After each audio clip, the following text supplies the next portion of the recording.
For the first time this season, the Giants are rolling. They're on a 3-game winning streak. Their power is back. Their confidence is back. And one other thing is back, the Dodgers. It's the third series between these two ancient rivals in less than a month. And tonight, the Giants look to beat LA once again. Giants, Dodgers, next.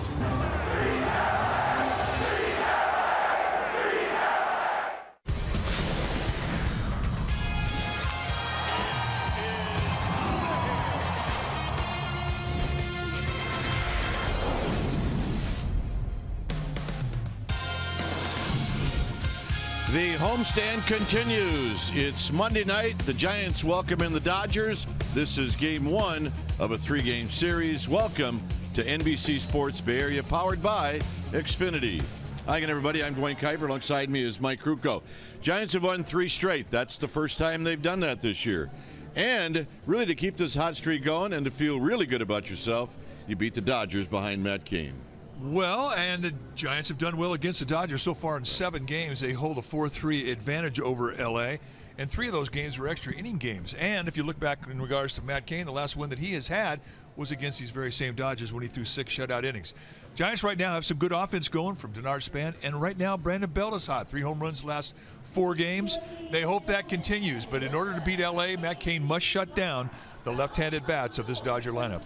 Mac Williamson, just called up from Sacramento, is in right field starting for the Giants tonight. Stay tuned as we'll take you to our NBC Sports Bay Area studios for an update right after this.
Sports Bay Area is brought to you by Southwest.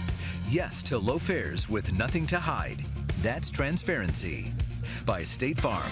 Combine auto and renters and see how much you can save. Talk to an agent today. And by the 2017 Jeep Cherokee with an EPA estimated 30 highway miles per gallon. Your San Francisco Giants are starting to click. Timing could not be better as they welcome in the Los Angeles Dodgers for a 3-game series starting tonight. Welcome back to our broadcast. I'm Amy Gutierrez, and your San Francisco Giants, they're starting to flex their power at the plate. How about Brandon Belt? Coming into this homestand, he was in an 0-for-18 skid and has gone on to hit 3 home runs in the last 4 games here at AT&T Park. It's our Jeep drive of the game. We're going to take a look back at all of them, starting with Thursday. Here he goes off of Bronson Arroyo all the way out to center field. That's a big boy home run. He's not done. Saturday off of Bonilla. It's his 6th splash home run, the 72nd splash home run hit here at AT&T Park. And then yesterday for Mom, a home run off of Austin Bryce. All 3 solo shots. Interesting fact, 12 of the Giants' last 13 home runs have been with no one on base. And we know how much skipper Bruce Bochy likes a 3-run home run. So tonight they hope the power surge continues with men on base. All right, getting ready for game 1 of this 3-game series, Giants and Dodgers. You've got lineups, you've got first pitch, you've got Crook and Kipe. Everybody's here. Can't wait to get started. Stay with us.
On this Monday night, Giants and Dodgers, our game time weather is presented by the Santa Cruz Beach Boardwalk. The boardwalk is open. Visit beachboardwalk.com for park hours. Chilly night here at the Yard, 57 degrees, light winds, and it is going to be cool and breezy. All right, let's take a look at Dave Roberts' lineup, and it's brought to you by Southwest Airlines. Jock Peterson, the local kid, will lead it off, followed by Seager, Grandal, and then Cody Bellinger, who's a rook. And he's off to a great start, followed by Puig, Utley, and Chris Taylor. Kike Hernandez instead of Justin Turner tonight, and the former A and the former D-back Brandon McCarthy is going to hit ninth. On the hill tonight for the Giants will be the veteran right-hander Matt Cain. Cain, 32 years of age. He's in his 12th year at the big league level. 6'3", 230-pounder. This is what he has done in 7 starts, 2-1 with a 4.54 ERA. Cain, lifetime against these Dodgers, 6-11 with a 3.42 ERA. And when you take your bats against Cain, you're going to see a fastball he will sink and cut. And he's also got a curveball, slider, and a changeup, and he will throw anything at any time.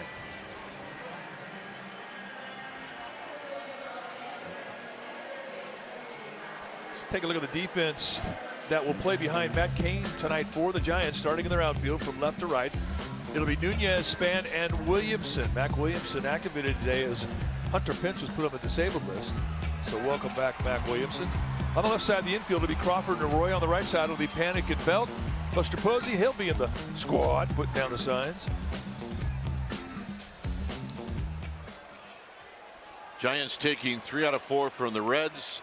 The Dodgers in Colorado split that 4-game series, winning the 2 games in the middle of that series. As here's Jock Peterson, in the first pitch of the ball game is a called strike. So we get started right on time with Mike Winters calling the first pitch a called strike. Well, if you're a pitcher, you're going to love Mike Winters' strike zone. It's a big strike zone. But as you'll see bigger strike zones early in the game, it tightens up as the game wears on. Peterson on the next pitch drives it into left center field, and Span's not going to be able to get it. So Peterson opens up the ball game with a double. All right, time for our Nissan keys to the game. Number 1, Cain, calm down the lefties, especially the top 4 guys in this lineup. They're all swinging the bat well, and that'll be a challenge tonight. Number 2, keep flashing the great leather. Giants defensively have been putting on a clinic, especially in the infield. Those are Nissan keys to the game. So here's Corey Seager. Seager hitting .283 with 6 home runs, 21 runs batted in, with Peterson at second base and nobody out. And the next pitch is wide. It's 1 ball and no strikes. Yasmani Grandal and then Cody Bellinger.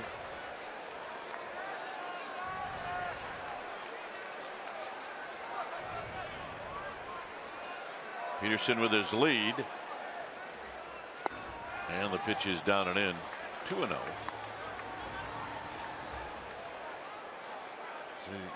Shortstop RBI leaders in the National League. A couple of names that you might not think would be in there, but Corey Seager, you would expect him to be in there.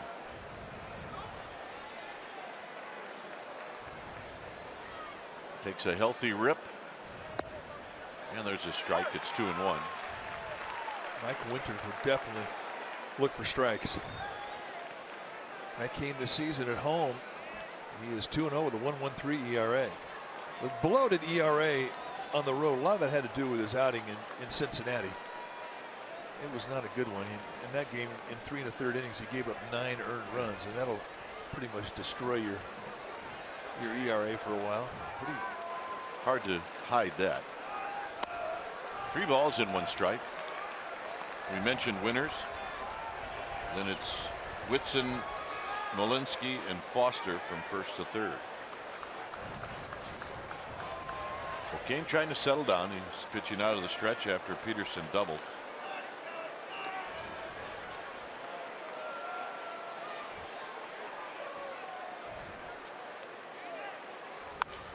And that healthy rip that we're talking about is fouled out of play. I wouldn't make it a habit of going down that area too often. I mean, he's got a natural uppercut, and I think he's very potent down around the knees, middle end.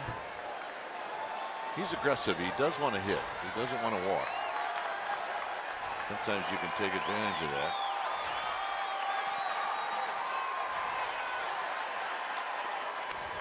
And he spoiled a good pitch.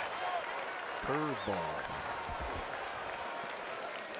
take a look at what he has used on the road and at home, and it's still a lot of what you're going to see from him is based on that fastball. And the curveball, perhaps it works a little bit better here at home than it does on the road. More changeups on the road than here. Got him.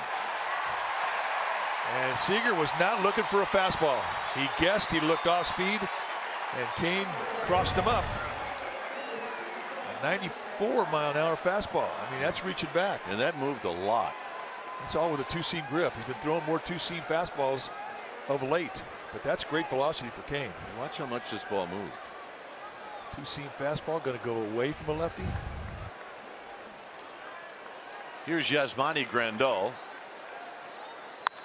And he drives it into left center field. Is anybody there? Span says I am.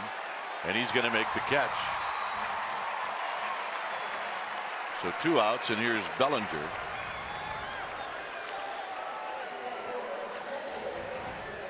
I don't know if the wind may have knocked that one down a little bit. I thought he hit it pretty good. A little bit different winds than we normally see here. It looks to me like there's more wind going out to right center than we're accustomed to seeing. But suppose he just went out. Do you think he asked Kane who he wanted to pitch to here? Well, you've got Cody Bellinger, the rook, who the Giants really haven't figured out, and he's hot. And on deck, you've got Puig, Yasiel Puig, the right-handed hitter. And at least you know a little bit about Puig. See if they want to crowd Bellinger. Down low, 1 ball and no strikes. Last time we saw Bellinger, his toes were touching the chalk line at the front of the batter's box. He was right on top of the plate. They have backed him off the plate. And since April 25th, when he made his debut, he's first in home runs, second in RBIs, third in runs scored. He's been a terror. So down and in and then away. It's 2-0. I mean, really, you say, well, do you want to pitch to the guy who's red hot, he's got 19 RBIs, or do you want to pitch to the guy who's got 20 RBIs, and that would be Puig? Whoever you face to, you've got your hands full. Now Kane will try to stay in the corners. That we know for sure. And that's high. It's 3-0. They will turn him loose, 3-0. They have that much confidence in this young man.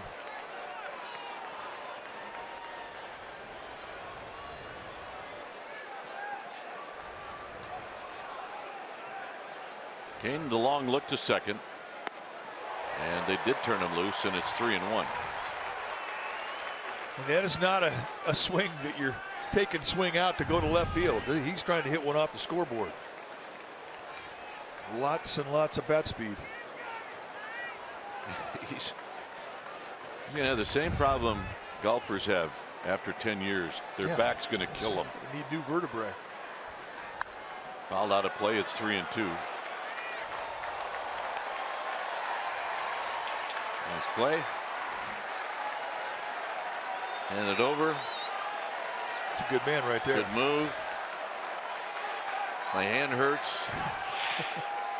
I'm not going to say anything. Ow. 3-2 to Bellinger.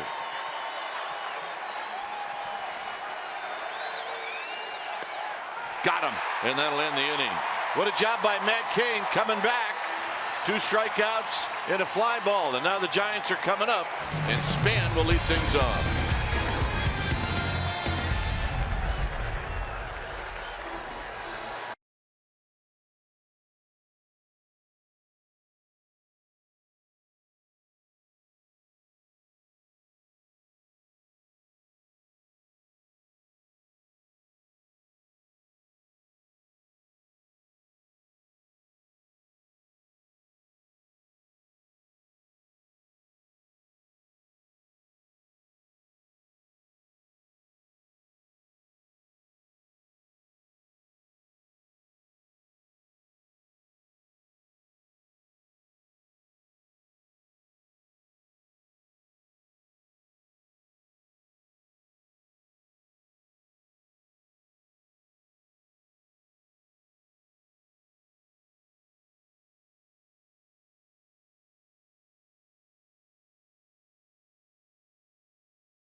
Giants, and here's their starting lineup, and it's brought to you by Southwest Airlines. It'll be the red hot Denard Span, followed by Panic, and then Brandon Belt, and he's hot too, especially with the long ball. Buster Posey will be the cleanup hitter. Then it's Crawford, Nunez, Arroyo. Mac Williamson gets a start up from Sacramento, and Matt Cain will hit ninth. On the hill tonight for the Dodgers will be the big man, Brandon McCarthy. How big? Well, 6'7", 230 pounds. That's tall. 11 years in the big leagues. This is 5 starts into this season. He's 3-0 with a 3.15 or 3.10 ERA, 25 strikeouts against 9 walks in 29 innings. How does he do it? Well, you're going to see a low to mid-90s fastball with a lot of sink and a lot of cut. He also has a curveball and a changeup, but he'll ride that sink or cutter a lot. So here's Span. Span's average at 268. And he started to go, but held up, and it's a called strike. Denard Span had a very productive series against the Reds, where he was 9 for 21 with a couple of big flies. His history against McCarthy is 5 for 12. Pops this one up, and it's going to be Kike Hernandez in fair territory who makes the catch. Let's take a look at the Dodgers defensively, playing behind Brandon McCarthy, starting in their outfield from left to right. It'll be Bellinger, Peterson, and Puig, the best arm in right field. Seager and Hernandez on the left side of the infield. Taylor and Utley on the right side. And Yasmani Grandal, he'll be in the squad, putting down the signs. Here's Joe Panic at 278. Does not have any history against McCarthy. He's got a home run. He's got 11 driven in. And he takes a fastball for a call strike. Panic in the Red Series in those 4 games, 5 for 18.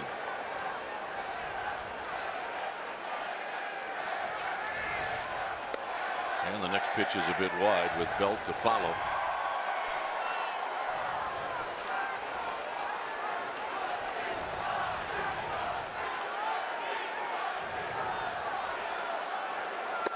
Swinging and a miss. It's 1-2. The way we hear people chanting, it sounds like a high school football game or basketball game. A lot of blue in the ballpark tonight. This is out in right center field. Large group. Panic out swinging. Yeah, they have.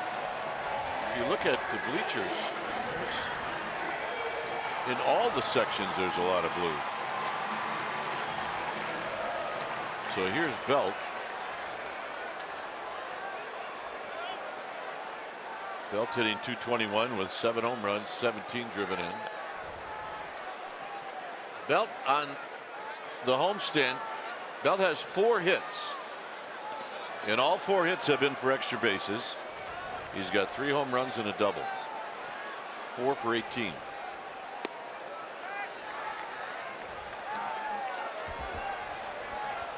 We take a look at the home runs that in the pitch type.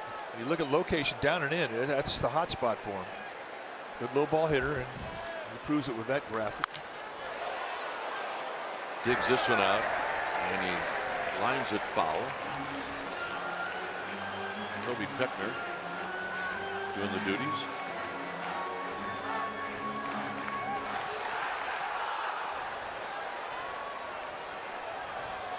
One ball and 1 strike. Overshift is on with Seager playing a shallow shortstop position.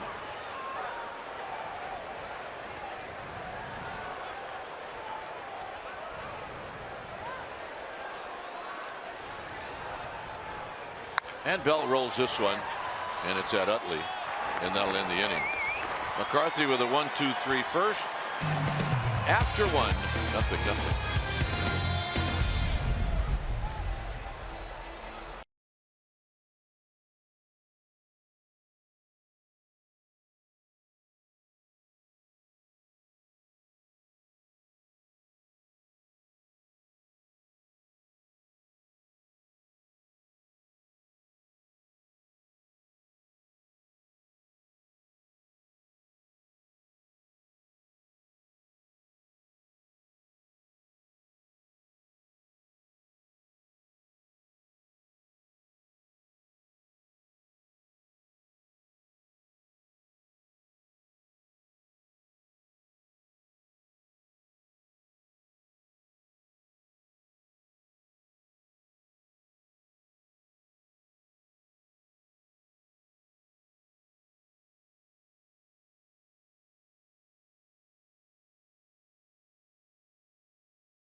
Bay Area is brought to you by Toyota, the full-line automaker with the longest-lasting vehicles in America. Toyota, let's go places. Well, the Giants take on the Braves May 26th, and it's post-game fireworks, and it's presented by Snapple. Remember, that's on Friday, May 26th. Check out tickets, sfgiants.com. Here's Yasiel Puig hitting .250. And he takes a pitch inside. 1 ball and no strikes. Puig, Utley, and then Chris Taylor. Kane allowed the leadoff double and then really settled down. There's a strike to Puig. Really odd Dodger lineup when you don't see Gonzalez, you don't see Turner, you don't see Ethier. And the offense is still scoring runs. And they do, absolutely. Dodgers have scored 60 more runs this season than the Giants. That's a lot of runs.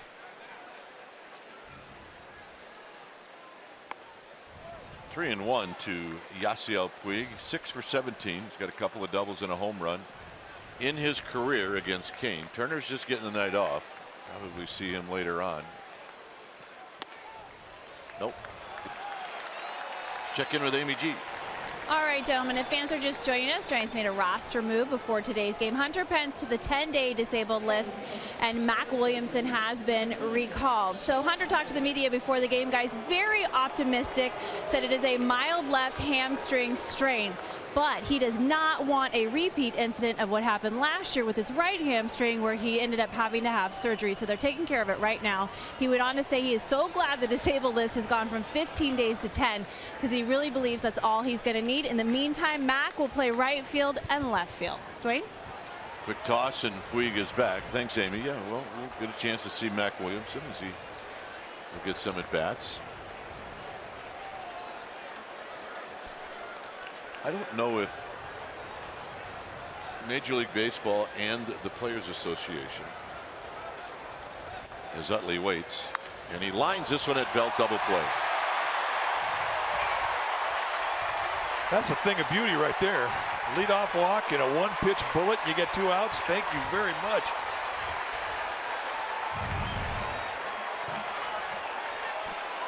And Chase Utley never got out of the box, and Puig, I mean, no time to freeze on a line drive. Now let's take a look at our Exmo. It's brought to you by your local Toyota dealer. Right in the sweet spot of the glove of Brandon Belt. Couple steps. 2. Here's Chris Taylor.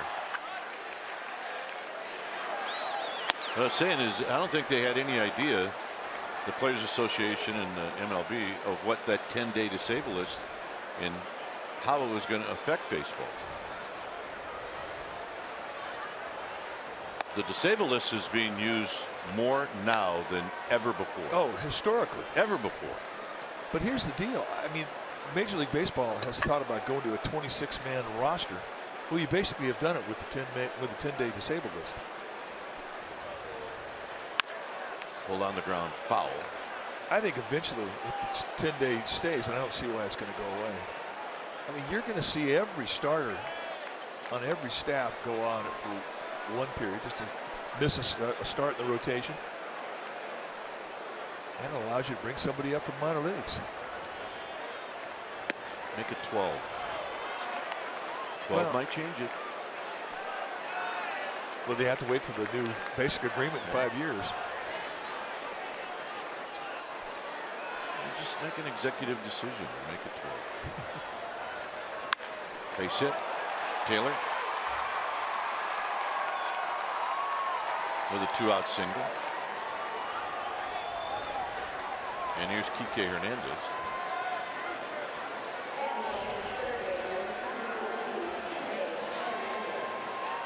Hernandez, the Dodger player that is taking the at-bats of Justin Turner.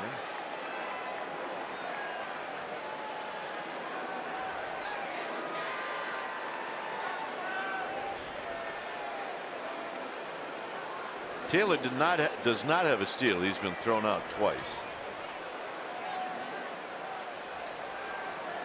His history against Kane is 0 for 3.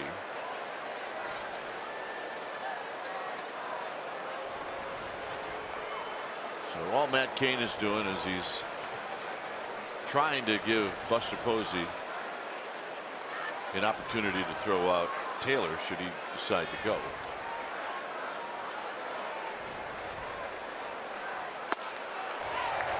And it's no balls and 1 strike. No, I never thought this was a big steal situation when you have a pitcher on deck. And this is the one thing about the American or National League that really differs from the American League. Oftentimes, this is a spot in the lineup you'll see American League base stealers go. But the guy steals a base now, you're going to walk the 8th hitter and bring the pitcher up. So it's just not a great running situation. However, unless, go ahead. Who's Bochy doesn't think that. Unless the Dodgers would like to see Peterson lead off the 3rd.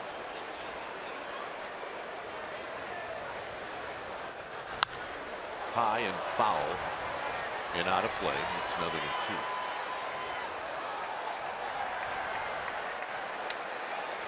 2. Got a man making a play. It's a player. Yeah.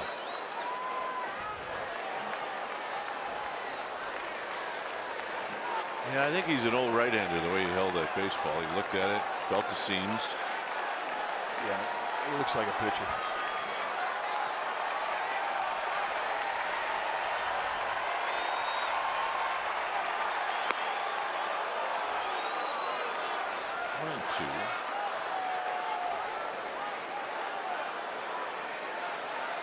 If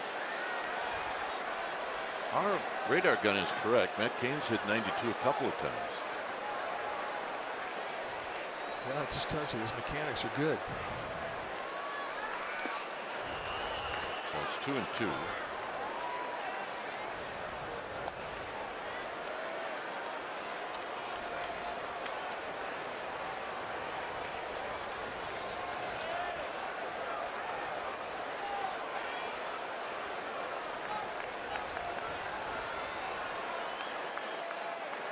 Cain about to throw pitch number 33.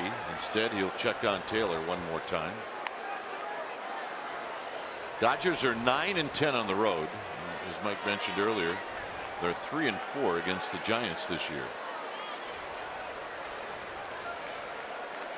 Here's the 2-2 to Kike Hernandez, and it's a full count.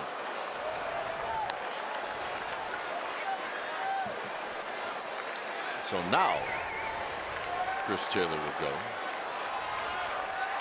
And now it's essentially you got a base open with the runner moving. You can throw Kike Hernandez anything you want. Anything he wants. Runner goes. Popped him up. And Buster Posey's going to watch this one sail out of play. And he did. Well, the Giants know that Kike Hernandez can hit a fastball. I mean, he's proven that. What he hasn't proven to the Giants is that he can consistently do much with the breaking ball. So with a couple bases he can put him on, pitcher on deck. You don't expect Cain to just say, here's a fastball, see what you can do with it.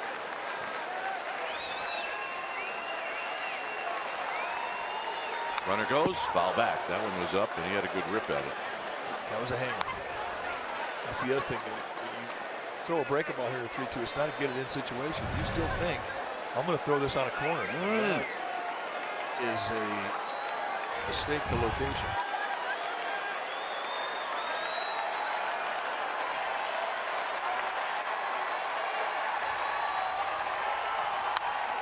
Runner goes again, and it's out of play.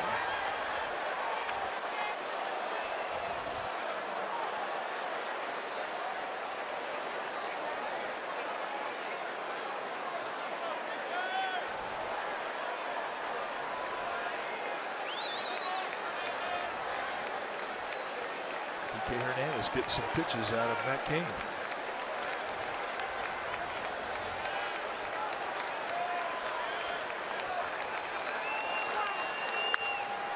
Got a fastball. Belt's going to dig it out, and that ends the inning.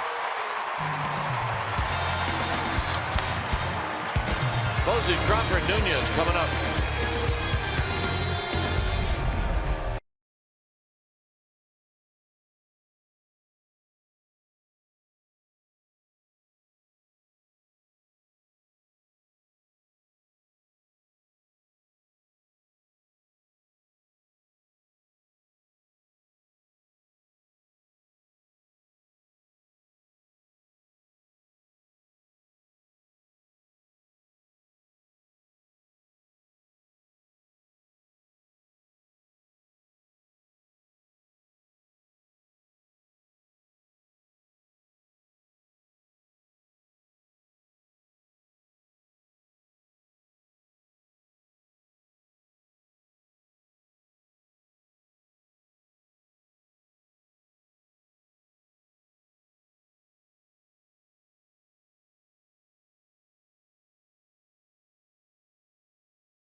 Togo's big play the Togo's way yesterday against the Reds. Jeff Samardzija got his first win of the season, went 6 2/3 strong. 3 runs allowed, no walks and 8 strikeouts. And the last 3 starts for Samardzija, no walks and 28 strikeouts, and that's our Togo's big play the Togo's way. You see the big man get off the schneid in the win column. Here's Buster Posey. Schneid. The schneid. Nice. The starters like it at home. Duh. Yeah, it's a great place to pitch. Buster on the first pitch bounces this one to Seager. And on one pitch, there's one out.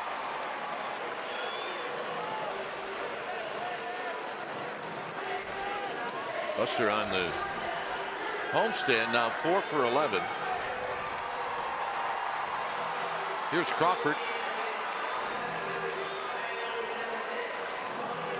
Remember that series in LA where the Giants took 2 out of 3. Brandon Crawford was not available to play. He was on the DL. Well, they're working a few things out, I think, you know. Crawford 6 for 12 against McCarthy as he takes a strike.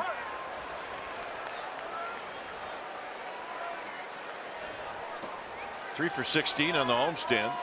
Just trying to get back into the groove of things. We've said a couple of times already that Crawford has had everything to do with 3 wins in a row without getting any hits. He has gotten hits, but he doesn't have to get any hits. That's how good he's been defensively.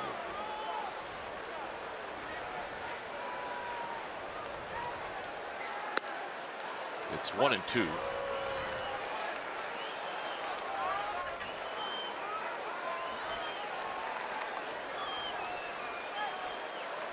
Nunez on deck.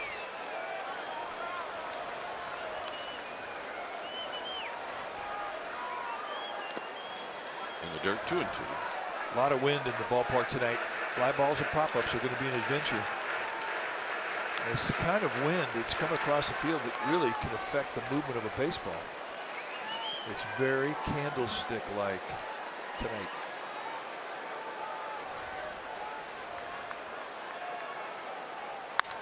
Crawford. Utley's got it. You can now stream Giants on the go on NBCSportsBayArea.com and the NBC Sports app presented by Honda.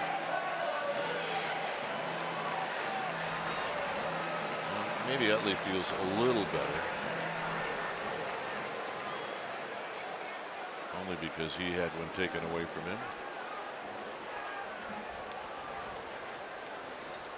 Here's Nunez. Nunez swinging it better.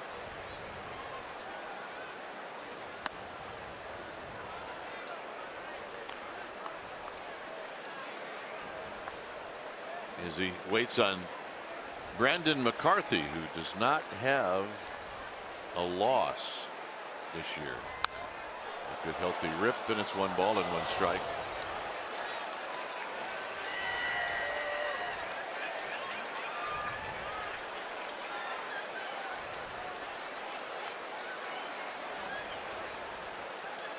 Arroyo would hit if Nunez reaches. And they run that inside to Eduardo Nunez. Giants picked up right before the trading deadline last year. See a lot of teams try to pitch Nunez in on the hands. He's got a little length to his arms, which means he's a middle away guy.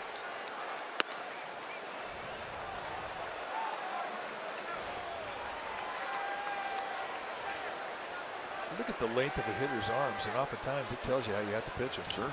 And the height of a hitter.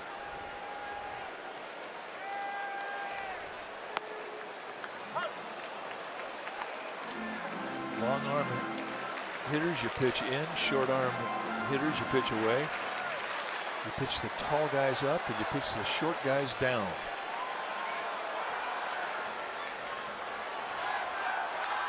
Stays alive.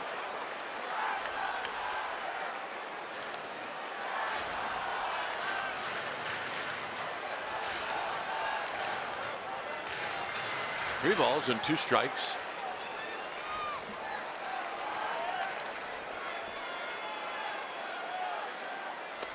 Got him, and that'll end the inning.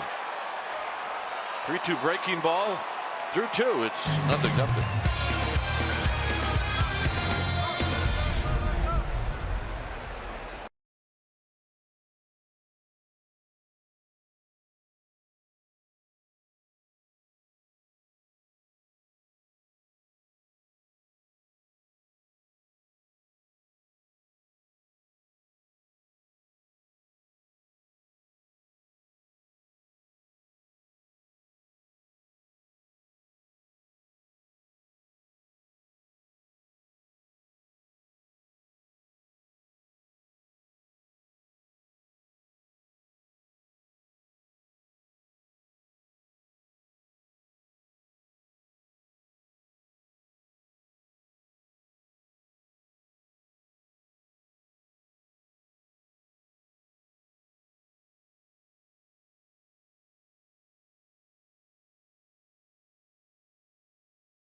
On NBC Sports Bay Area is brought to you by Kelly Moore Paints. Go where the pros go. Kelly Moore, the painter's paint store. No score. Brandon McCarthy to hit first. Big strike zone for Matt Cain. Is that the Freda B? Free to be. Free to be in this cool weather on a Monday night.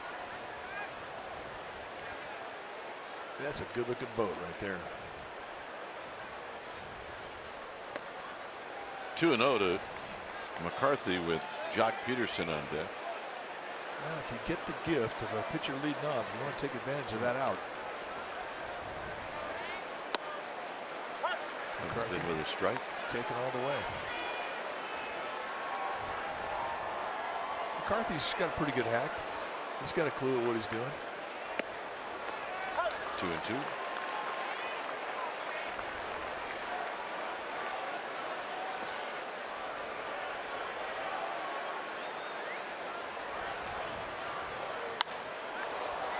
Punches one out to Mac Williamson.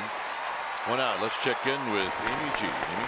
Gentlemen, a very special night here at AT&T Park, the 24th annual Until There's a Cure game. You're going to see these bracelets being worn all around the park. They're being sold as well to raise funds for HIV and AIDS prevention and awareness. Back in 1994, guys, the Giants, the very first professional sports team to host an HIV and AIDS awareness games. And of course, these bracelets are synonymous with Until There's a Cure.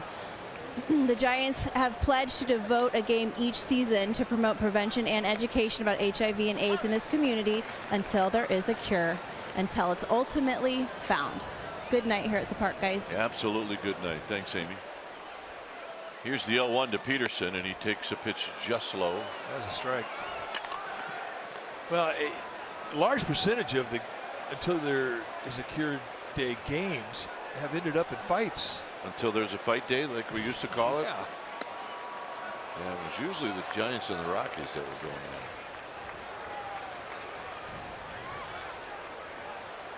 Well, the teams would go on the field together, right? They all hang out, and then like 2 hours later, they were all on the field again. Peterson with a wicked rip, and it's fouled out of play.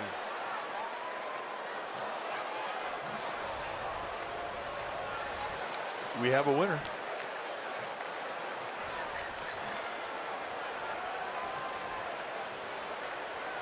I think everybody's okay. Yeah. Maybe a little disheveled, but okay. It happens at the bottom of the pile. 2 balls and 2 strikes. You can get your hair messed up a bit.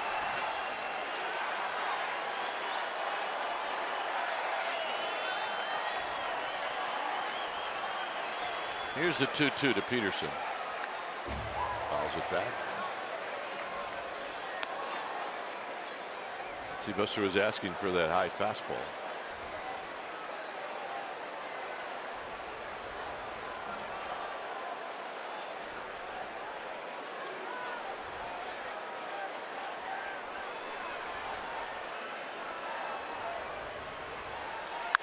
Poked to Nunez. 2 down. This is what we're talking about. It. July 31st, 1994. Oh, Strawberry, yes. Look out. Royce Clayton. And Warren. Here we go. Dusty in the middle of it. Here's Seager, and he takes a strike. Dusty Baker was always very comfortable in the middle of the melee. Yep, always liked being in the middle of it.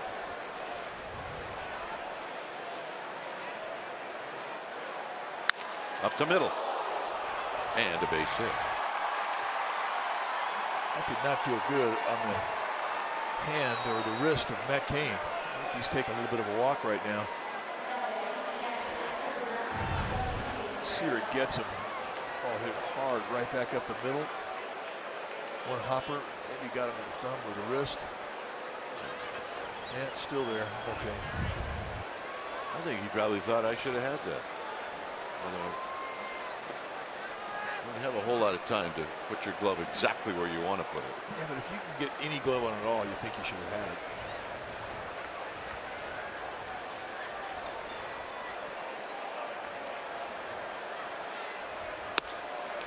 A bit inside to Yasmani Grandal with a fly ball to Denard Span.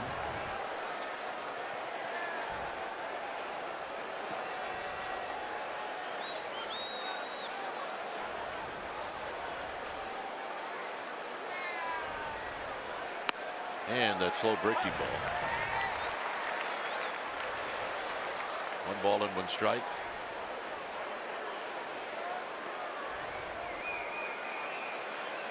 Two outs, a couple of balls hit pretty well, caught. One by McCarthy, one by Nunez.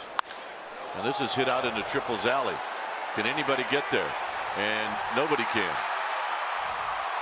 That's going to allow Seager to score. And it's 1-0 Dodgers.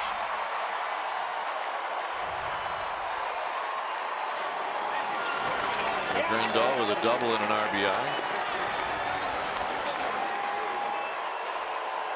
It all starts with a good location pitch to hit. And they set the target away. This goes across the strike zone middle end. And that's a short arm swinger like Grandal. I mean, that's his zone. He likes that ball middle end.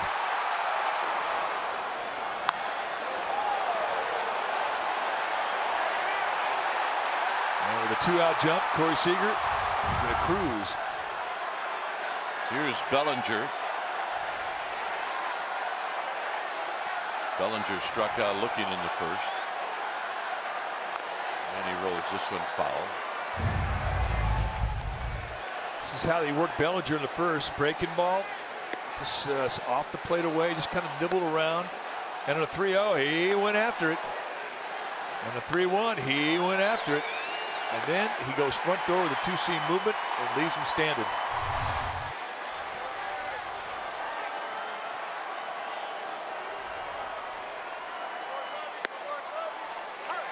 Two. Right back to the inside corner. A little bit of a perplexed look on the face of Cody Bellinger.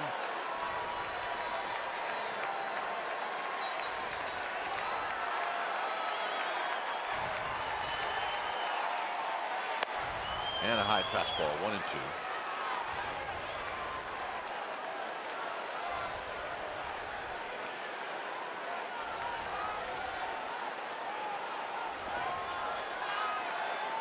Puig is on deck.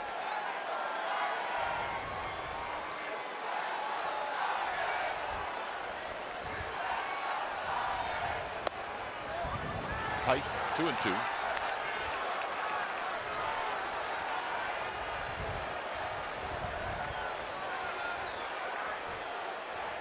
new guy coming into the league that gets hot becomes more of a puzzle than a new guy usually is.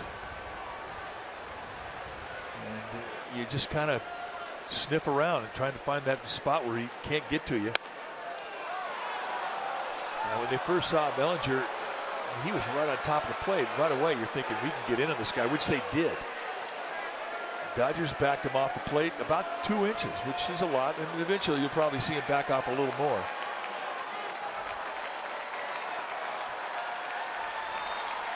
Three and two.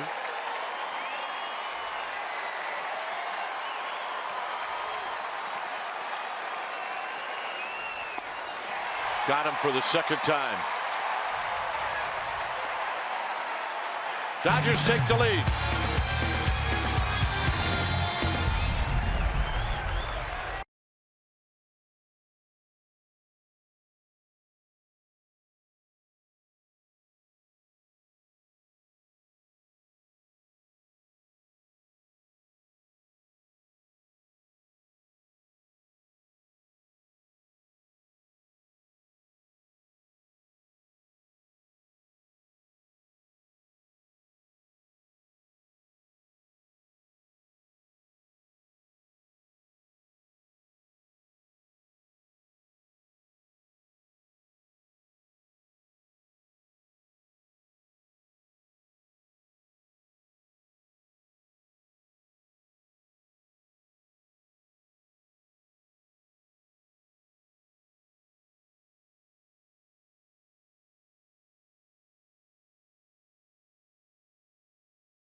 NBC Sports Bay Area is brought to you by the Craftsmen of Commerce at Pitney Bowes, helping U.S. online retailers expand globally. Well, on Sunday, May 28th, the first 20,000 Giants fans, or any fan for that matter, will receive a Giants cap courtesy of Dignity Health. Join us out at the ballpark as the Giants are going to take on the Braves at 1:05. Tickets always available at sfgiants.com.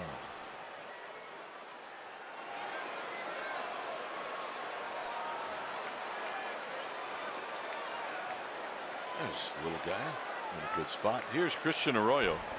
1-0 Dodgers.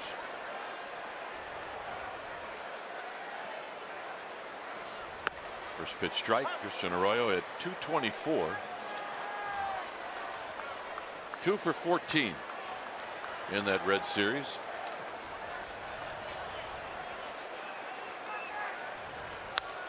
Pokes this one foul. So it's really 2 for 14 since that big hit in New at York, Citi Field. Now, one thing we're starting to see more and more of throwing to Arroyo is hard sliders away. And it's going to be up to him to start taking some of those pitches. Got him. That is paralysis fastball. And I don't think Christian Arroyo agreed that that indeed was a strike, but hey, you throw it out there, and every once in a while you get an umpire to go with you. And this time, Mike Winters does. Here's Mac Williamson.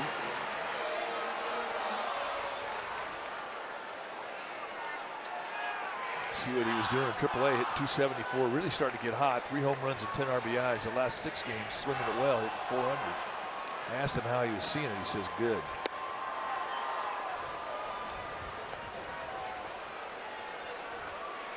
Matt Cain is on deck. 7 up, 7 down for Brandon McCarthy.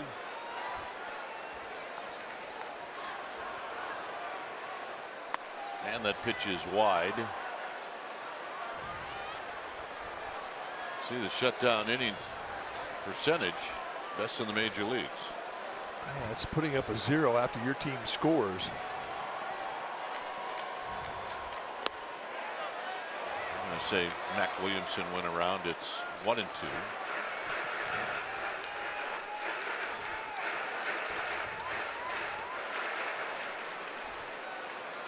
Lots of power, built like a tight end.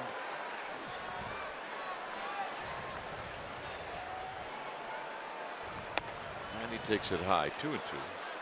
Probably one of those guys where he's built to play a lot of positions and play anything in any sport.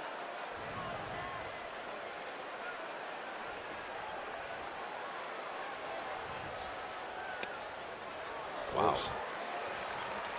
I just got sent packing. Well, if they'd have set the target in that outside corner, they may have gotten that pitch. As it was, they sit up inside. This goes across the plate away. See the look on McCarthy's face. He thought he had a strike. And a base hit. And it's the first for the Giants. And Mac Williamson right now leading the major leagues in hitting. Hitting a cool 1,000. Nice at bat. A 2-strike count. Gets a little mistake to location. It was off the plate, or perhaps just a bit outside, but it was up. And for Mac Williamson, who said he's seeing it big, if you start going with that outside location to the right side of the field, you're doing your job. So here's Kane. Kane's 1 for 9. He'll be asked to lay down a bunt. Sinker ballers are not easy to bunt. It's a real good opportunity to break a finger. Yeah, they run that ball back at you. Ooh.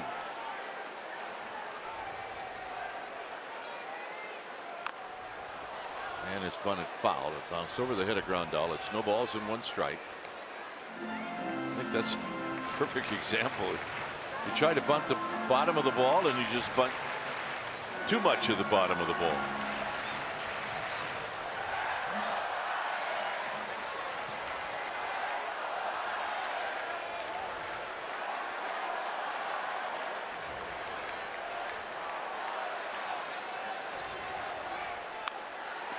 Out in front of home plate. Nice bunt. Grandal to Taylor.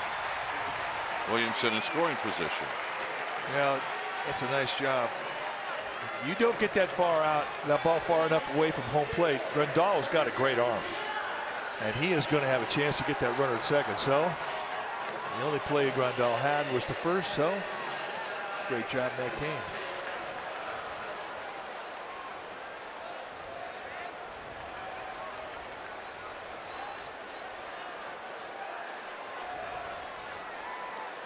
Span popped out to open up the bottom of the first. Popped out to Hernandez at third.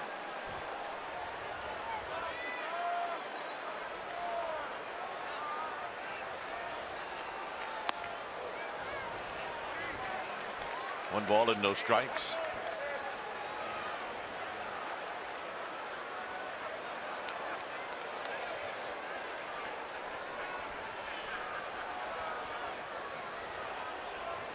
Hannock to follow. Williamson with his lead. And it's low. It's 2-0. Mike always talks about the arm of Yasiel Puig. Well, if Span were to hit one to right field, that would be the challenge. Now, Puig does not guard Triple's alley like the Reds did. He plays pretty much straight up. There's a strike. 2-1.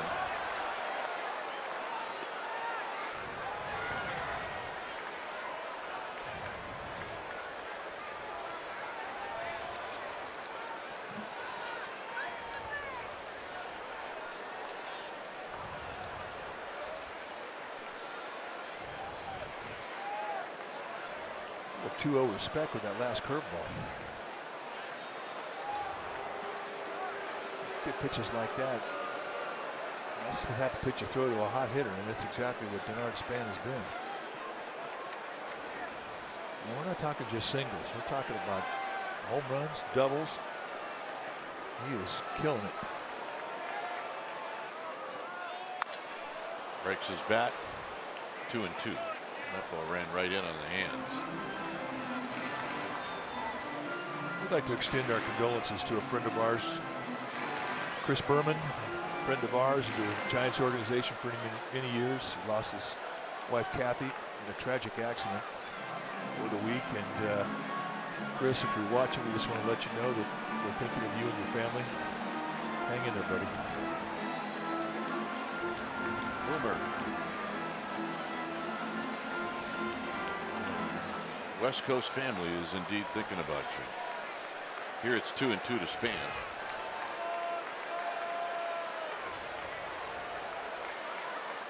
Williamson with a lead at second. Panic watching from the on-deck circle. And this is hit out, a bloop, and it's going to score. And it's going to tie the game, and it's 1-1.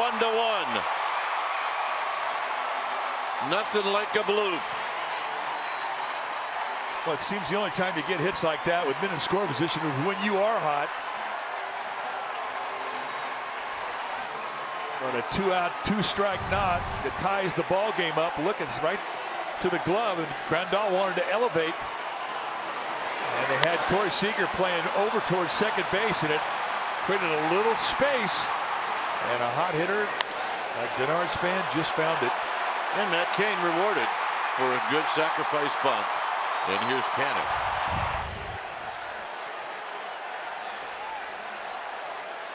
And it's a strike to Joe Panic. Joe Panic struck out in the first inning.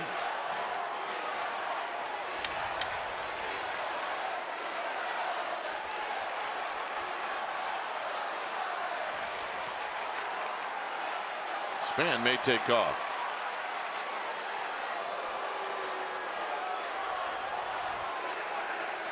Yeah, I think this is kind of a mandatory situation if you're a base stealer. Yeah, you're assuming that Span is healthy enough to run. That's all we have to go by. Out of play. And McCarthy's about average with his unload time. That last one was at 1.24 seconds. Average is 1.25. And that's pretty good for a guy 6'7". Usually the taller you are, the slower you are out of the stretch.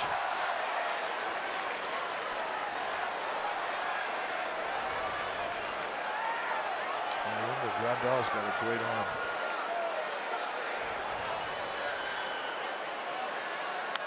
Foul back again. It stays at 0-2.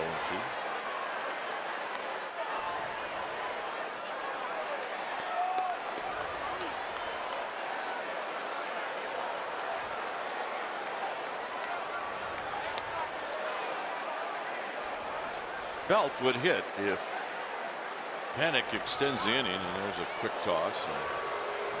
And again, Span is back.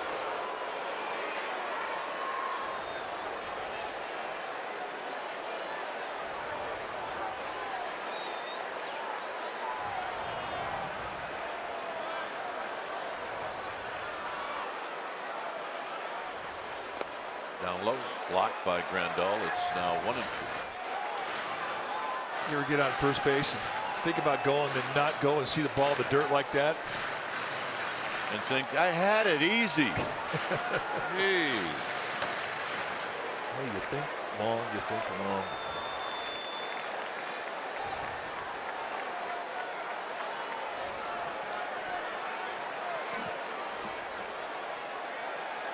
One and two.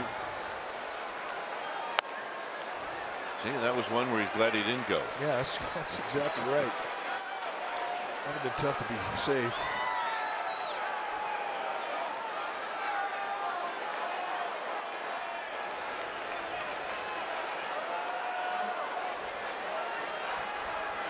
Two and two. Span does not go. Check swing right past Belt.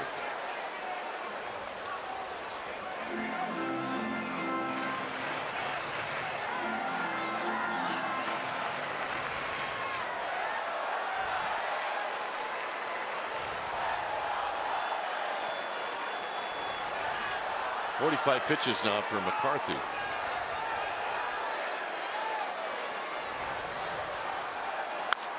Hit on the ground, and Utley will take it, and that'll end the inning.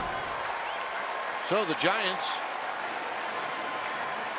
tie it up on the base hit by Denard's band. He loops it into left field, and that scores Matt Williamson.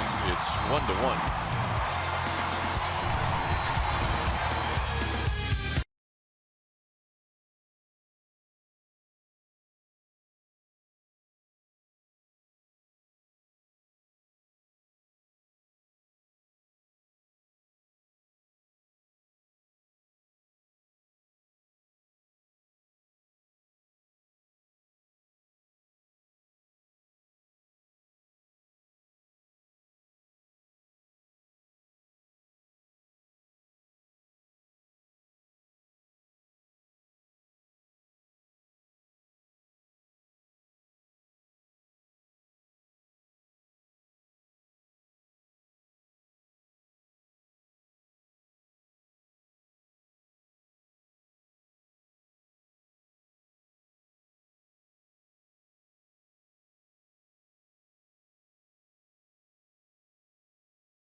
And you got a special package.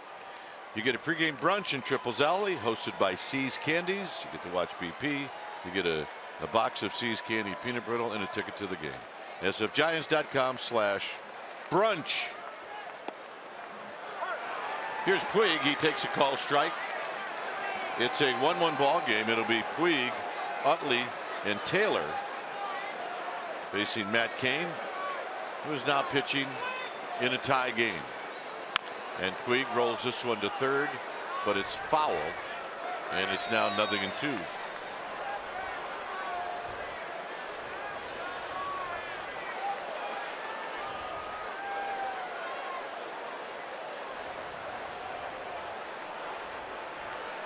Oh, and 2.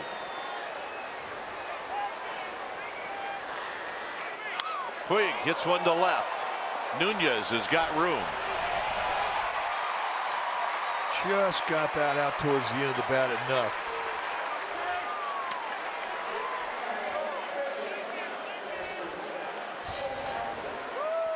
Well, Matt Cain with that out just became the 12th pitcher in franchise history to surpass 2,000 plus innings with the Giants. Wow. That's pretty impressive. We talked to him.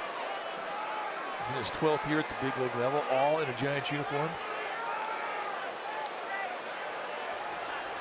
He's been a mainstay of this rotation for a long time. Here's Utley, who lined out to first. They tell us Utley's starting to swing the bat a lot better than when the Giants saw him here on the first homestand and then in Los Angeles. And he's always had pretty good numbers against Matt Cain.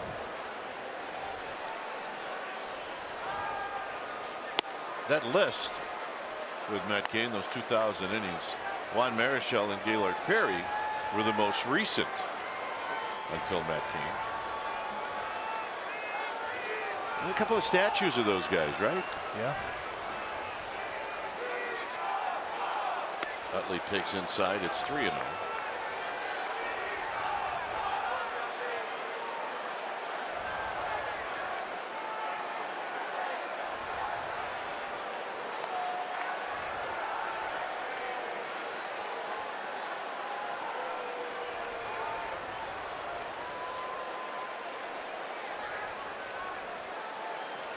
you mentioned earlier, a lot of Dodger fans here tonight, especially in the right center field bleacher section.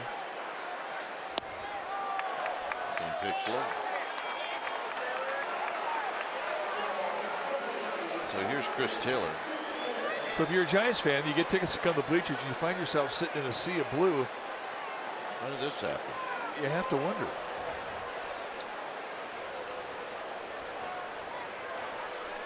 Everybody is friendly and getting along well, as it should be. As it should be. Here's Chris Taylor. Taylor lined a base hit into left field in the second. We talked about Cody Bellinger being a puzzle that they're trying to figure out. We can say the same thing about Chris Taylor. I mean, he's really had good at-bats against the Giants. And the other thing, too, that's impressed the Giants about this guy's approach is that he's hitting from foul line to foul line. He uses the whole field.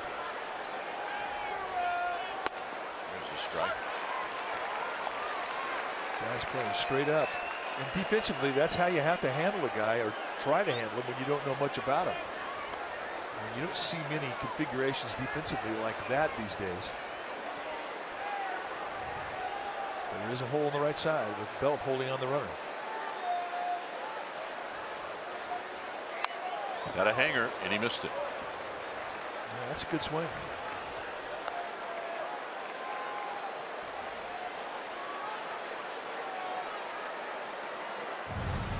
Take a look at the height of this breaking ball. Just had a little roll, and you don't want to miss in the strike zone to a guy who's got some pop up there out over the plate at the belt. Maybe just the fact that it was right on the outer half of the plate that helped Matt Cain. It's 1-2. And now 2-2.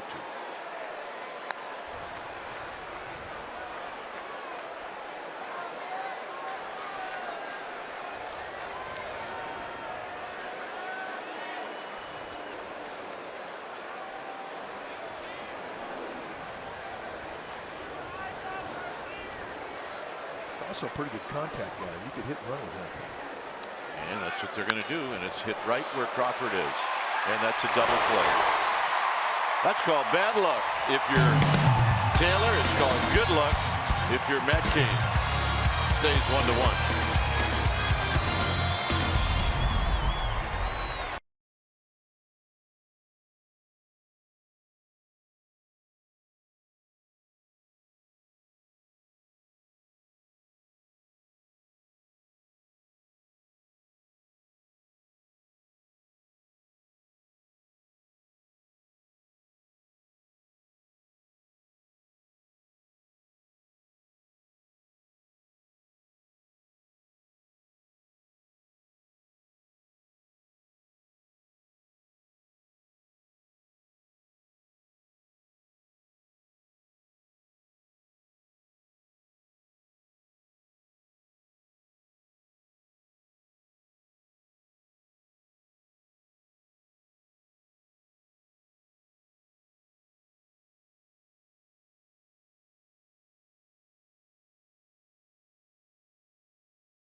Area Mercedes-Benz dealers on September 30th, 2016, against the Dodgers in the bottom of the sixth. Brandon McCarthy came out of the bullpen with the Dodgers leading 3-2. Well, what happened?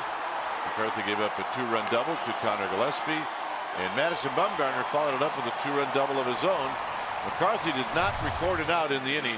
5 hits, 6 runs, a walk. Giants won 9-3. Good memory. There's Bum. I want to see more of that guy. I do. Well, I want to see him start drinking coffee with his left hand. I'm going to take that as a good sign when he starts doing that. Here's Belt. Belt is 0 for 1.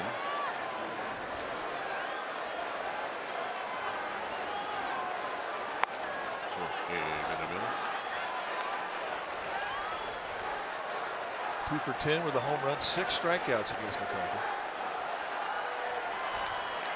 And you're going to see some more high fastballs from McCarthy in this at bat. And one thing McCarthy's doing now more than we've ever seen him do is throw cutters off of the two-seam fastball. And that gives him 2 different types of movement, one going away from the hitter, one coming into the hitter.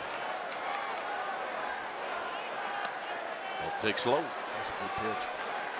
McCarthy wanted that.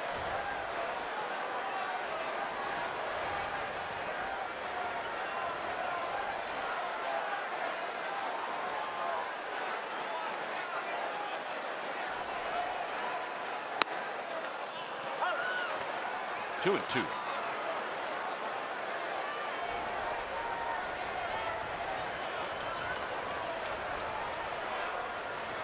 Buster Posey on deck, and then Brandon Crawford.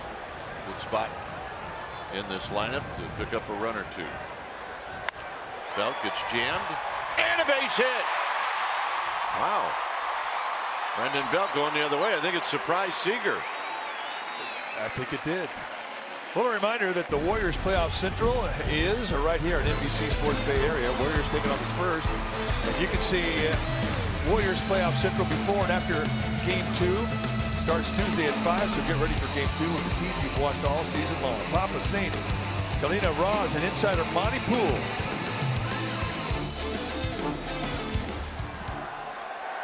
So here's Buster Posey, who rolled out to short in the 2nd inning. He's now 2 for 10 in his career against Brandon McCarthy.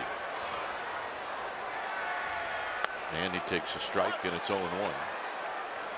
This two-seam fastball that McCarthy's throwing, that to beat that pitch with a swing, you want to have an inside-out approach, and that's exactly what Posey has. He's inside out.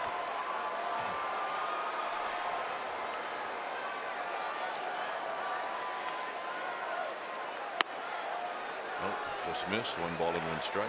Through the cut movement, moving away from him. Anytime you see a sinker baller coming into San Francisco and Posey's in the lineup, you're thinking Posey's going to do well. That's pretty interesting. That's Ted Williams like. More walks than strikeouts. Timeout was called.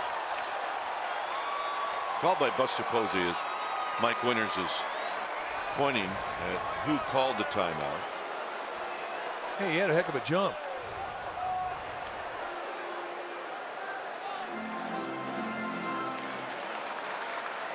Joe DiMaggio, all those guys always walked more than they struck out. Well, Bryce Harper, Joey Votto. It's an impressive threesome. Look out. Breaking ball, 1 and 2. So 3 pitches, 3 different pitches. Sinker, cutter, curveball. And that's what you have to do with a good hitter, especially when he's hot.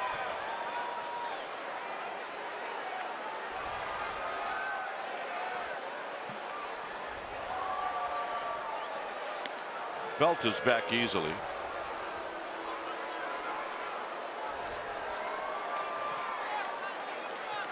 Belt's got 1 steal on the year. Brandon Crawford is on deck.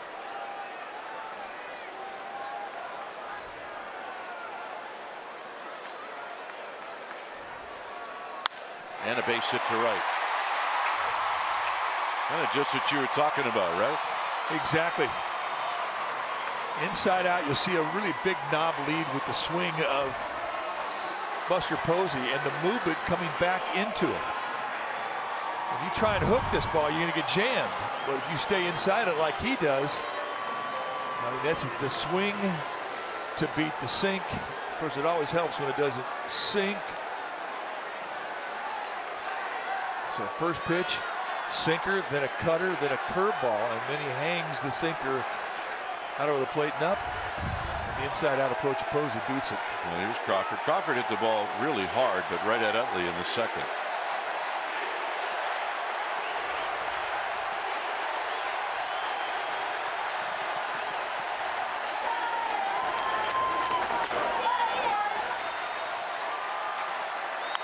Crawford with a healthy a foul. Yeah, he was not fooled by that speed. He was on it.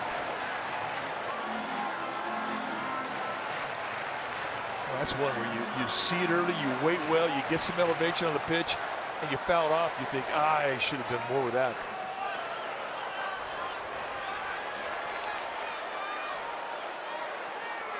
To the guy that threw it, you're thinking, I can't throw that again. You're right. Now low, blocked by Grandal.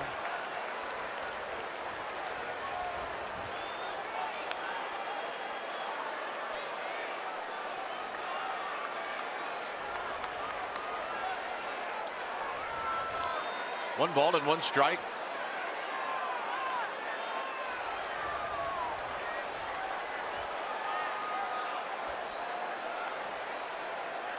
Crawford waiting on McCarthy. And a bullet, and it's off of Utley's glove and down the right field line. Belt scores. Posey to third, Crawford to second, and the Giants take the lead. He could not get the first one by Utley. He did this time. Hit the ball hard. Now McCarthy's not fooling him with anything he's throwing up there. And again, watch the location. It is up. And Crawford spins on the inside location, almost like he was looking that side of the plate. And you got to hit it hard to get it past Utley. He's got quick hands. And where Puig was playing out towards right center, once it got past Utley, an easy score for Brandon Belt. So here's Nunez. Nunez struck out looking in the second.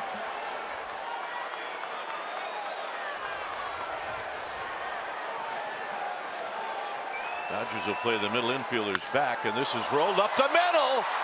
And Seager's got it. Crawford's going to try to score, and now he will. And into second is Nunez. Unbelievable. Unbelievable.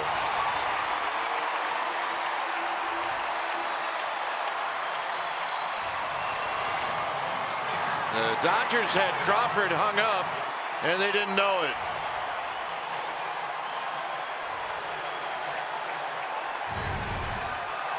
Well, a broken bat. I mean, just up the middle. A nice play from Seager to stop it. Now he's got to play, and McCarthy cuts it off. He never looked to the runner at third. Crawford had stopped halfway down. They had him out big time. And once McCarthy never looked and went on to second, Crawford waltzed right in across home, and everybody's safe. Well, they're going to give Nunez 2 RBIs, which I'm happy for Nunez, but Crawford didn't stop.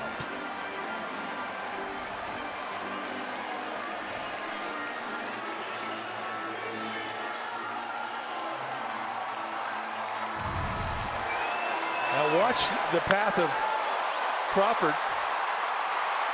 He gets the wave in from Nevin. He's thinking, I'm hung out. But all of a sudden, McCarthy cuts off the throw.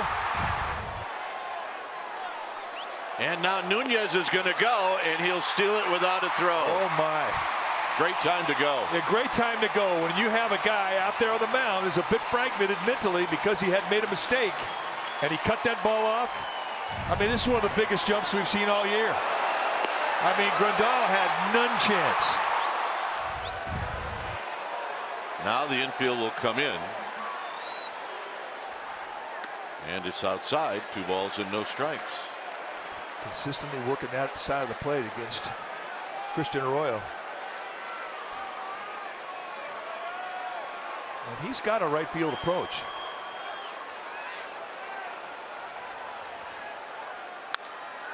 Nice swing and a foul out of play. 2 balls and 1 strike.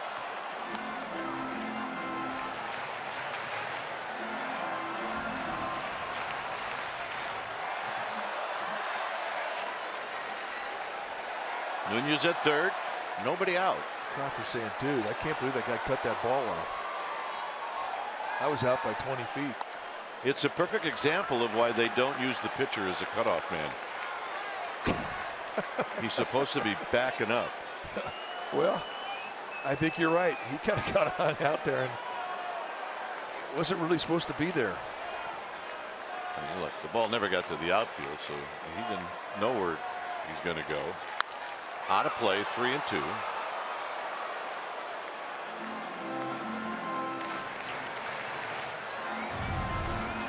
Now watch the pitcher.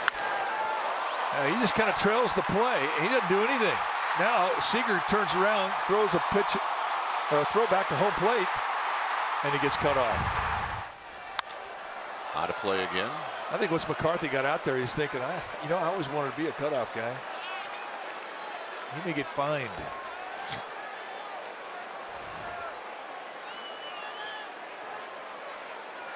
It's a pretty good battle here, McCarthy and the kid, Christian Arroyo.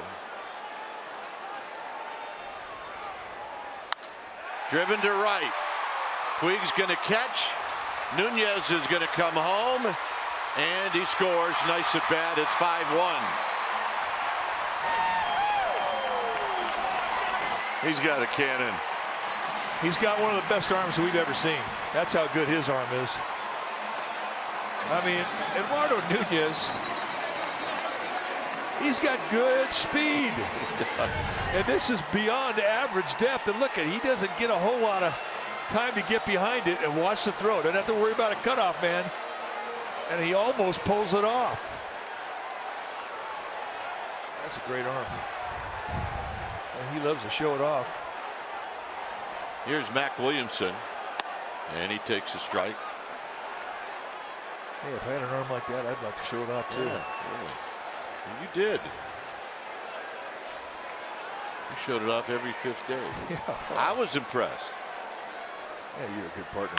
On the ground, cutting it off is Hernandez, and he'll throw him out. So 2 down.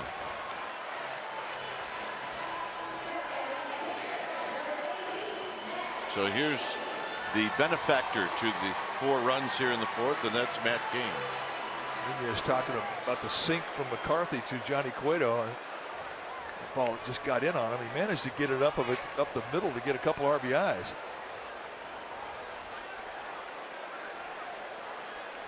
Constant dialogue, both dugouts, every dugout around baseball. Cain on the ground to foul. Look at that ball, dude. It's Harvey Poser. I like the reaction from Phil Nevin. He's just not impressed with that ground ball. 0-2.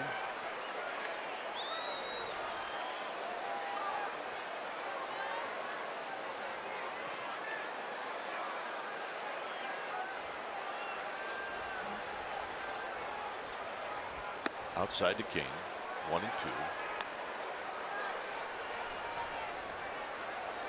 Denard Span on deck.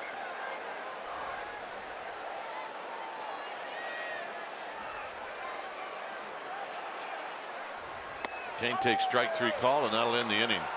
A lot of action. Giants had 4 straight hits. The big hits, Crawford's double, Nunez, and then the sacrifice fly. Giants 5 runs on 6 hits, and they lead 5-1.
play is brought to you by California Ford Dealers. We go back to May 15th, 1981. Blue Jays taking on the Indians.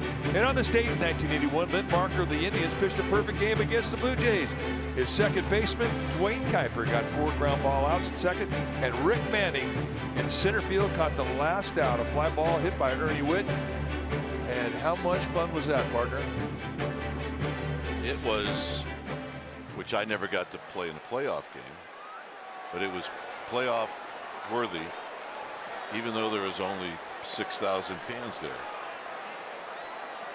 Here's Kike Hernandez, and a called strike. The 4 plays that you got with it. How tough were the 4 plays you got? 7-2-9-0.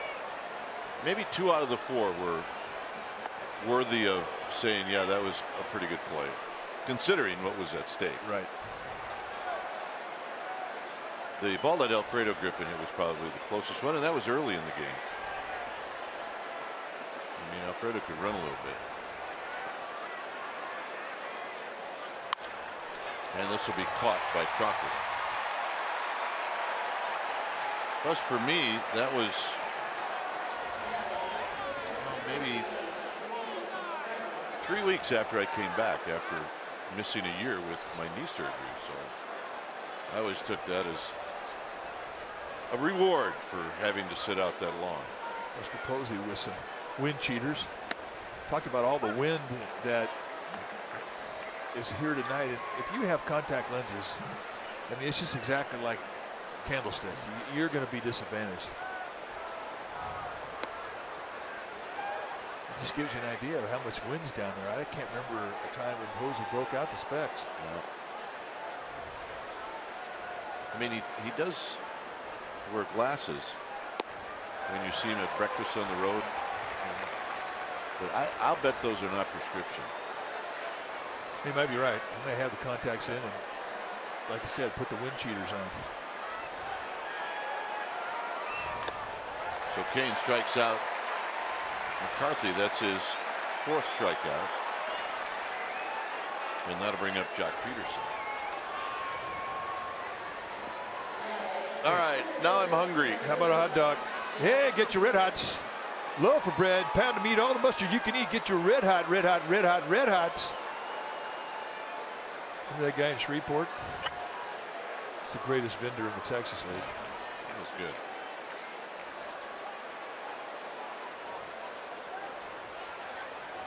Now we got the guy in spring training, right? Lemonade, lemonade. Like Grandma made. And they tell us that he's at Suns games. He's at Cardinal games. Diamondbacks, ASU. There's a pitch down low. Hey, when you come up with a really great line, you just use it a lot. Oh yeah, why not? We do. Making our living doing that for a while. Overshift is now on for Peterson with 2 outs. 5th inning. Now, yes, overshift. And a strike. 2 balls and 1 strike.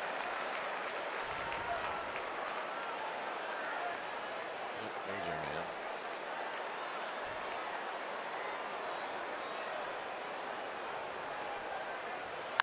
Pop back and out of play.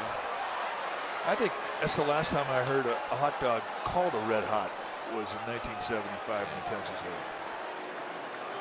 These are fresh hot. Get your fresh hot hot dogs. That woman tried to bargain with the guy. Hey,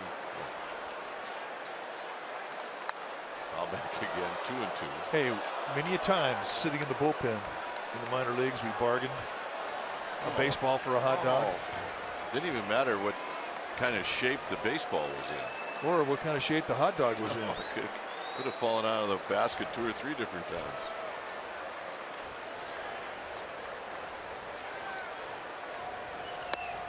Close. 3-2. Kane wanted it.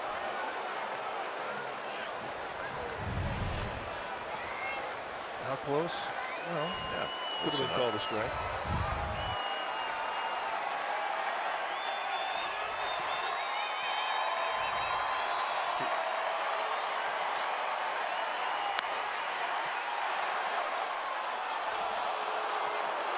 Well, Kane thought he had it on the location twice.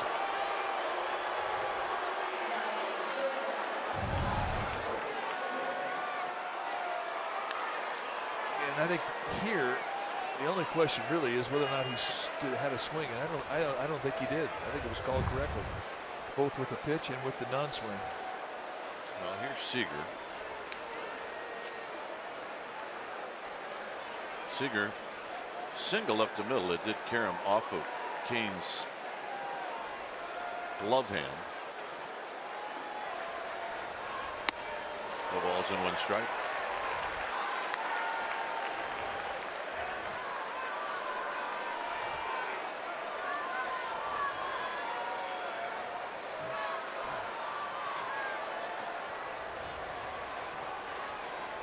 Peterson does not have a steal. He's got a pretty decent lead.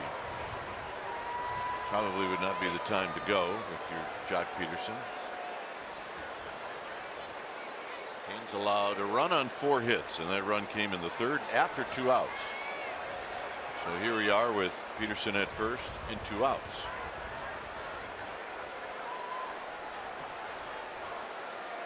Breaking ball. Belt's got it. Side retired. Defense is coming through again, folks.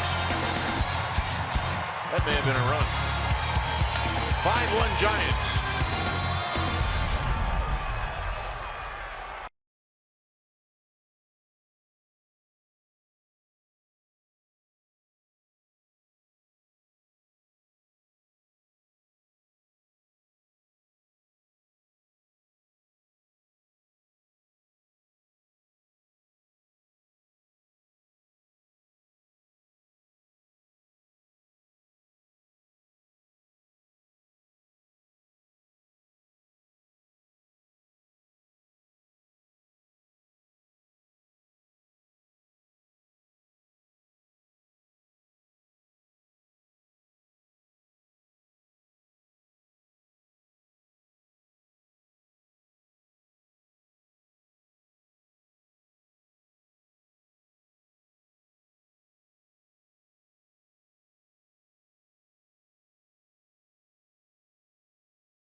The authority of the San Francisco Giants and may not be reproduced or retransmitted in any form, and the accounts and descriptions of this game may not be disseminated without the express written consent of San Francisco Giants Baseball Club, LLC.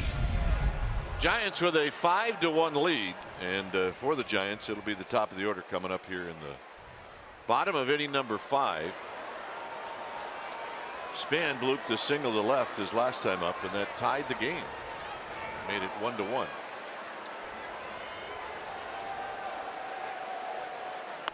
Takes in tight, 1 ball and no strikes. You know, you're talking about that perfect game you played in, and how nerve-wracking, how much fun it was. But that was not your only no-hitter. No, Eck threw a no-hitter in 1977. That was pretty cool. I just got a note from Hall of Fame writer Tracy Ringlesby. And do you remember how you scored? I do. Tripled and a squeeze. 1-0 final. You scored the only run on that triple. First inning, and the guy who faced Eck that day was Frank Tanana. And they were both the same age, and they were both cocky, and they both had snot coming out of their nose, and they hated each other. It was great. Did you have any plays in that game that were worth remembering? Yeah, I had one play where we turned a double play, and I think it was Frank Duffy and I turned it, and the guy coming into second was safe. And it might have been Bobby. Might have been Bobby Bonds. Either Bobby was safe at second or Bobby hit it, one or the other. And Span rolls this one to Utley. And the umpire called him out. And this was back in 77, and this game was not televised, so these are highlights that are coming from a local TV station. And the guy catches Ray Fosse. That's the fastest Ray came out of the crouch in 10 years. Hey, he can catch. Here's Panic. Panic takes low. You know, every player wants to have that on their resume that they played a no-hitter or a perfect game. But I think it means more to a catcher than it does to every other player. To put the fingers down and harness the wild animal out there on the mound.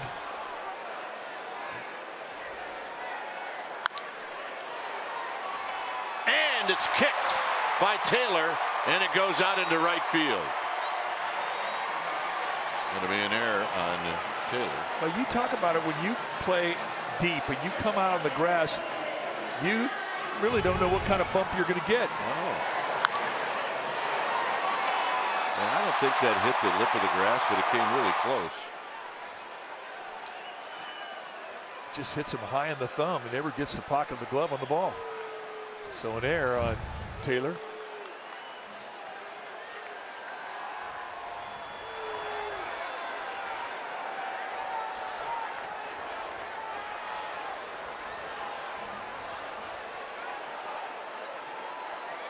Pitches outside for a ball. 1 ball and no strikes. But anyway, on that play that the umpire called the runner at second out, the next day, you know, all those outs in a no-hitter become important, right? Whether they're made on a double play at second or whether it's a strikeout. But somebody asked me after the game, one of the reporters, as Belt breaks his bat, and this is caught by Seager, whether I thought the guy was safe or not at second. And you know, what are you going to do, right? I knew the guy was safe, but in those days you just didn't do that.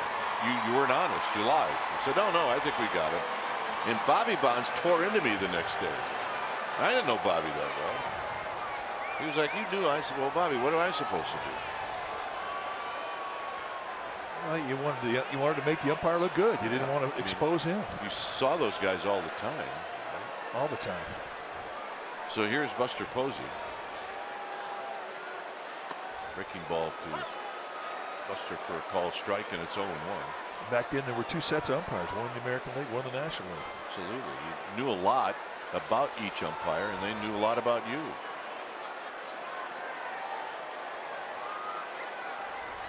That's why the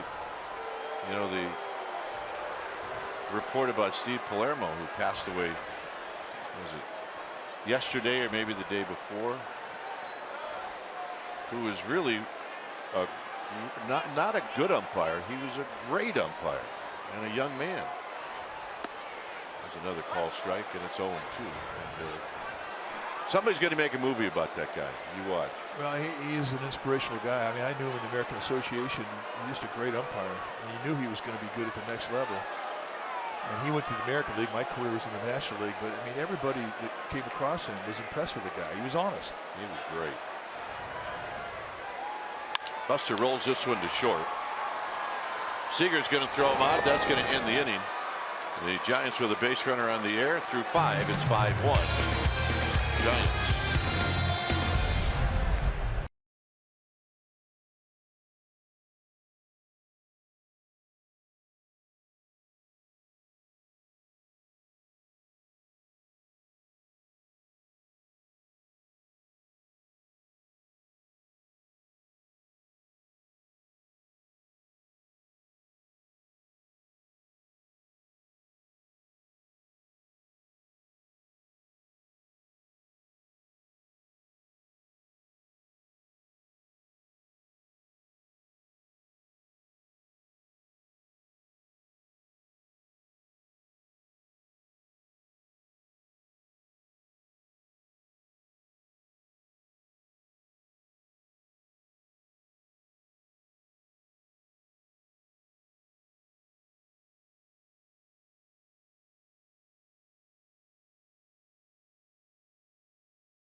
1971 at Candlestick Park. Juan Marichal pitched a shutout against the Dodgers.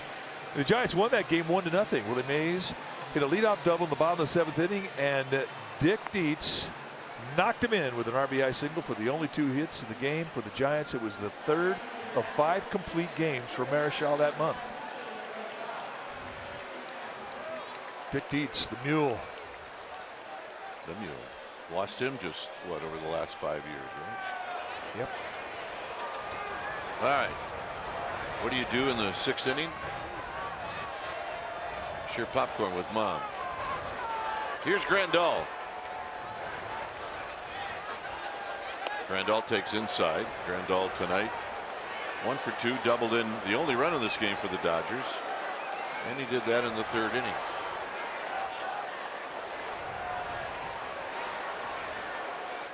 On the ground, foul, heads up. Oh, wait. Come on, man. Between the legs. Toby Peckner. I don't know. Watch this. You know what?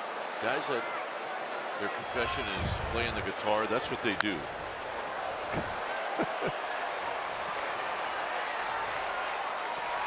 Let's check in with Amy G. They need to kick Peckner out. All right, guys, we've got a new G-Mag ready for fans.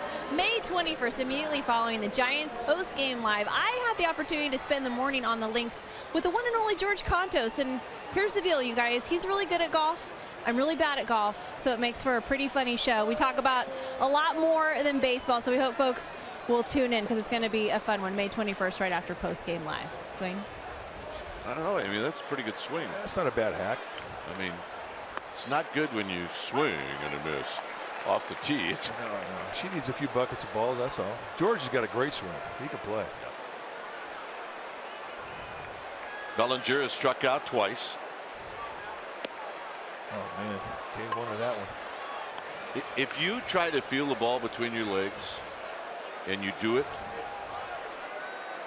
you're all over the highlights. Oh, yeah. But if you don't, Yeah.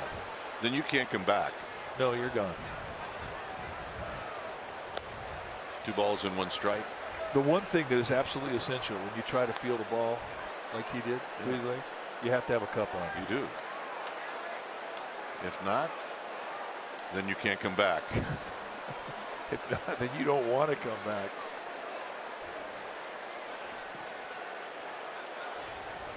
Swing. You ain't gonna miss. 2 and 2.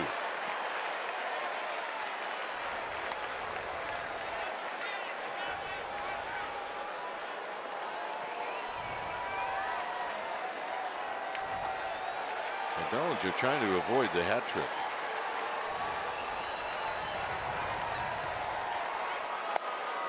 Ooh. Well, change sidelines, try to elevate. There are some umpires that give that strike. It was close. Mike Winter's been very consistent about not giving that one at the belt tonight. High.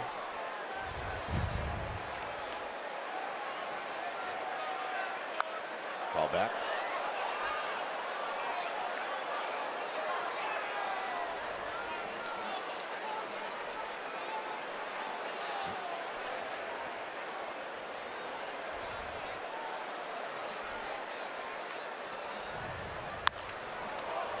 Hit out to Nunez. And Nunez will put it away, and that'll end the inning. Actually, 2 down. So Bellinger put it to the warning track, and here's Yasiel Puig. Even his outs are impressive. I mean, that was a breaking ball on a 3-2 count, and he stayed back and backspinned at the opposite gap, or the opposite field. Impressive.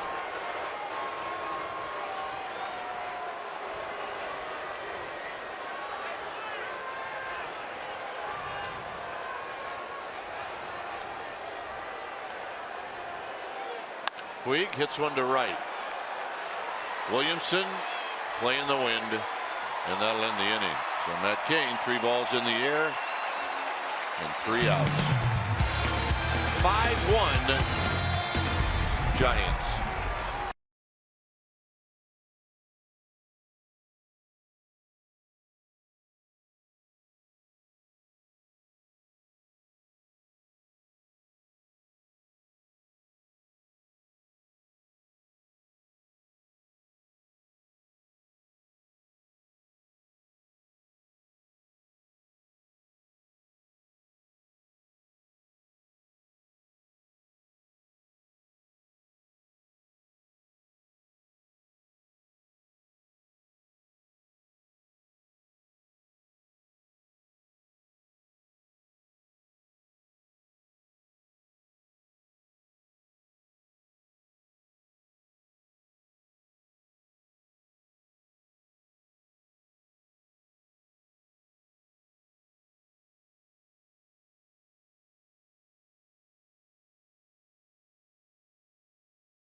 Sports Bay Area is brought to you by Heffernan Insurance Brokers.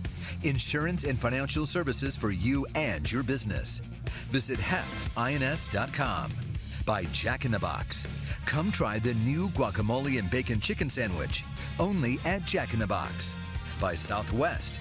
Yes to low fares with nothing to hide. That's transparency. By the all-new 2017 Chrysler Pacifica. And by AAA. Get a free Giants welcome mat. Restrictions apply. Go to AAA.com/Giants or to a AAA branch for details. So here's Crawford now. On one pitch, Grandal goes out to talk to McCarthy. It's 5-1 Giants. Well, he throws a sinker in the outside part of the plate. Did not miss by a whole bunch. I can't imagine what that would be about. There's no reason to change signs. You're only given one. You're not going to cross somebody up when you're just putting down one sign. A couple of college teammates checking things out as Crawford skies this one very high into center field for Peterson. Braves make their only visit to AT&T Park. It'll start on Friday, May 26th. The Friday and Saturday games, one at 7:15, one at 7:05, and then Sunday at 1:05. You can check out the promotions and special events at sfgiants.com. Braves, Giants at the end of this month. Here's Nunez.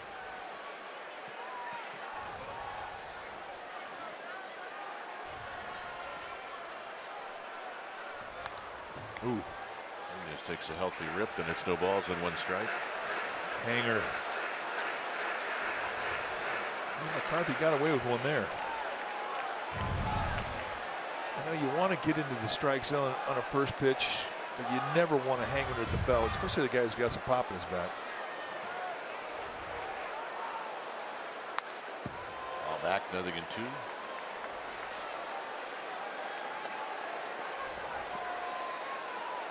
He had his best. Yeah, I think they've had a few horse laughs over the years, a few side bets.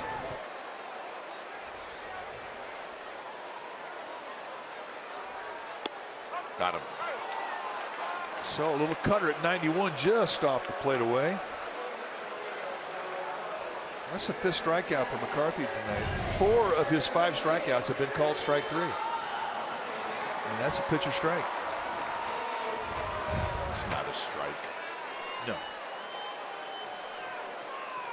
So here's Christian Arroyo.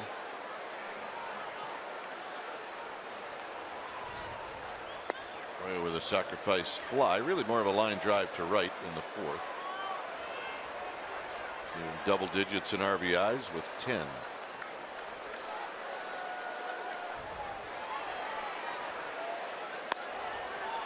Two and 0.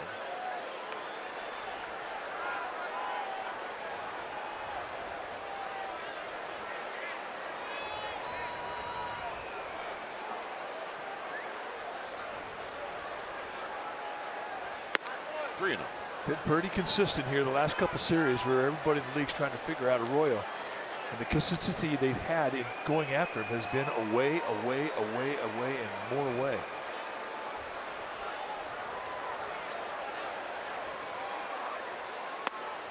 And the walk.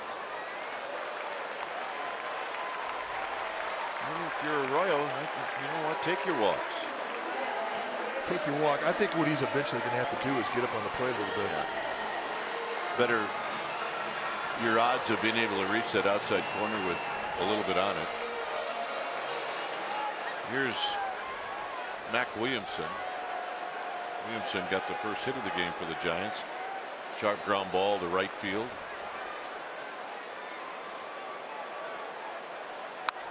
That's how the Giants want him to swing. Now you go back and take a look at, they're starting to record now exit velocity, the speed of the ball coming off of the bat with solid contact, and he's up there with the league leaders. I mean, he is strong. He had one last year that, you're right, I think it was in the top 5.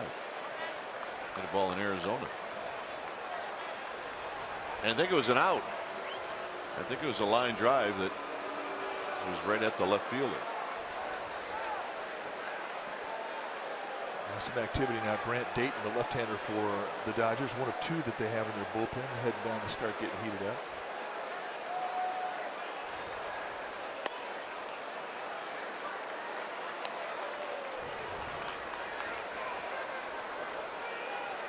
Matt Cain is on deck.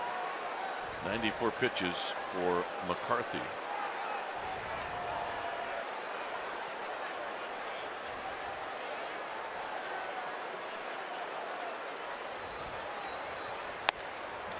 Two balls and 1 strike.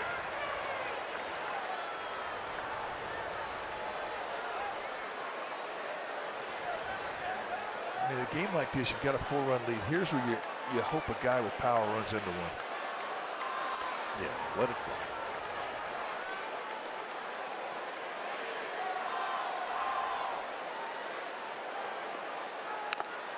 Two and two.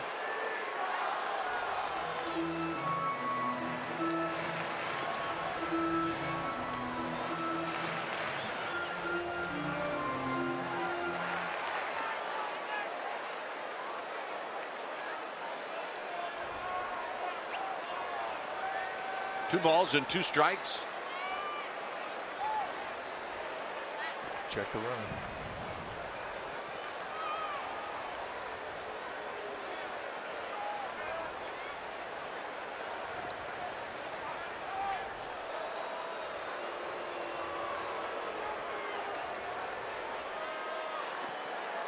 A lot of times managers will call that throw over just to let that hitter in the batter's box just sort of wait a little bit more. Just upset his rhythm in the batter's box. Runner goes in the dirt. And he made it. Hey, his first steal in the major leagues. Well, maybe. They're going to look at it in the Dodger dugout. I'm not sure the Dodgers are all convinced that Arroyo beat the tag. Let's take a look. That's a steal. He's safe. So you got to get that base for him and put it on his mantle. Now first base is open. We'll see if Williamson gets anything to hit at all. Well, I mean, if you're pitching and you got a big curveball like McCarthy does, I mean, you can just throw a big curveball in the dirt here. If he swings, great. If not, that's great too. That's what he did. And Mac Williamson got a piece of it.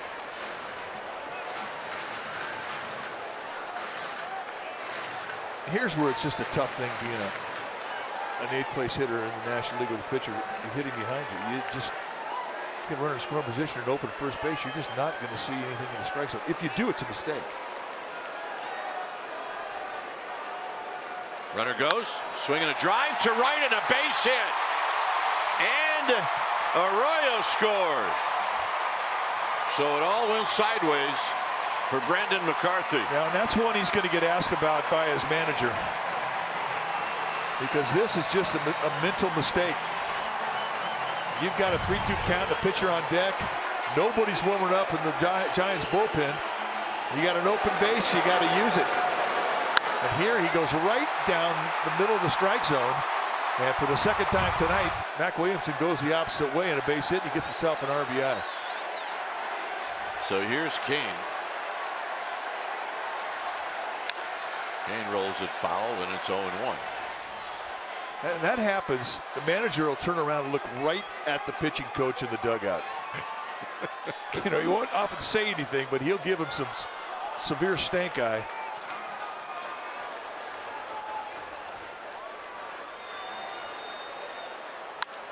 On a play, it's 0-2. A 2-out walk, a stolen base, and a base hit. How about that? That's how you like to draw it up. It doesn't always happen. I like the 2-strike, 2-out RBI, though. I mean, that's a big momentum builder in your dugout. And all the Blue fans up in right center field got very quiet.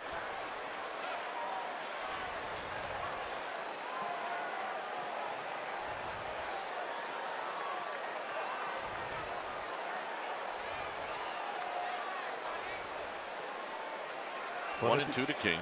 Fun at the yard. Kane hits one into left field, a base hit. Matt Kane joins the party. That's going to be the last pitch, I believe, for McCarthy.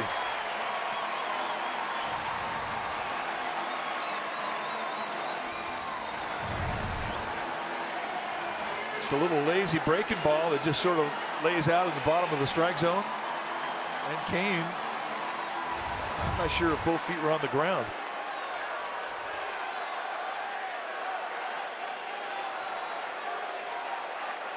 So double switch time. Puig made the last out.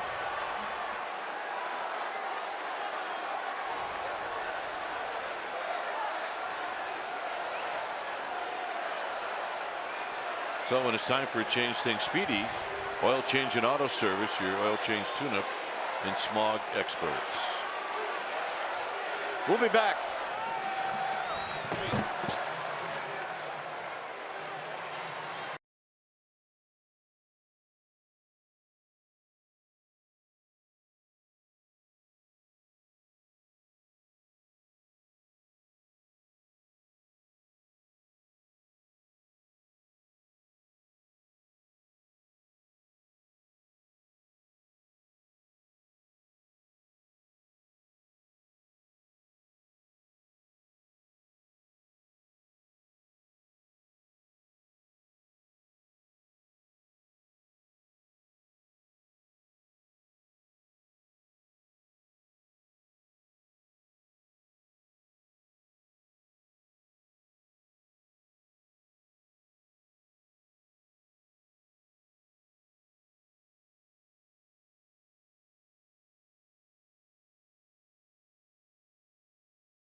Bring you the happy hour on NBC Sports Bay Area and NBCSportsBayArea.com. Also available to listen live and as a podcast on NBCSportsBayArea.com. Check it out. All right, so we do have some changes here at 6-1 Giants. The pitcher is Grant Dayton. So there's Dayton, the lefty, to face Denard Span. Take a look at the numbers for Grant Dayton. The 14th time that he's come in, 9 strikeouts in 11 innings pitched. Lefty's not doing a whole bunch against him, just hitting $176. And when you take your at-bats against him, you're going to see a low 90s fastball. He'll sink and cut. He's got a curveball, slider, and a changeup. Here's Span. What has Span done? He's 1 for 3. There's Van Slyke, who came in on the double switch. Puig out.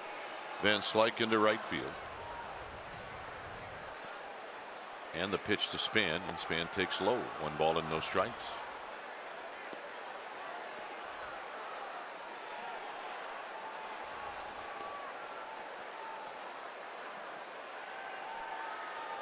Giants 4 for 4 with runners in scoring position.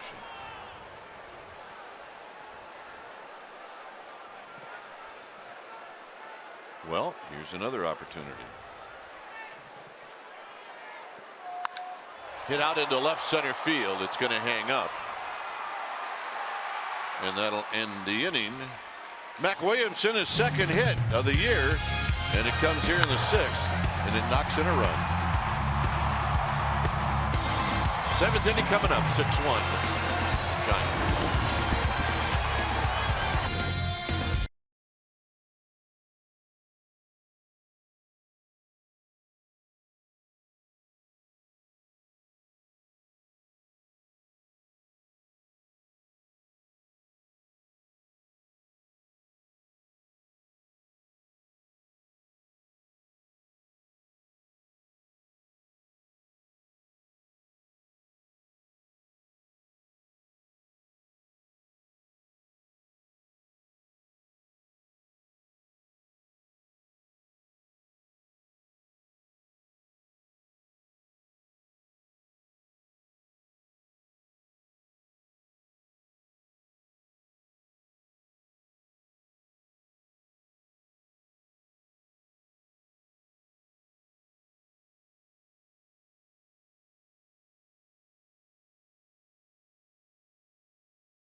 McCarthy, Kane.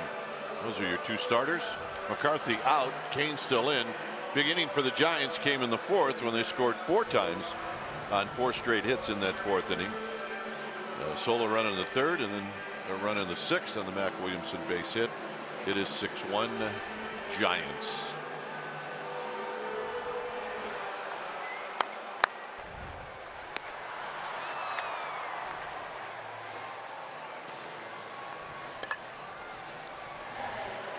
So for the Dodgers, it'll be Chase Utley to hit first. Well, at 98 pitches into this outing, the Giants are going to start getting some activity going down in their bullpen.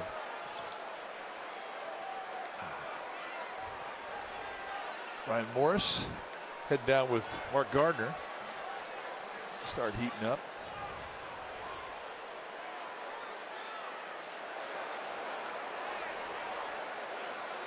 Utley lined out and then walked.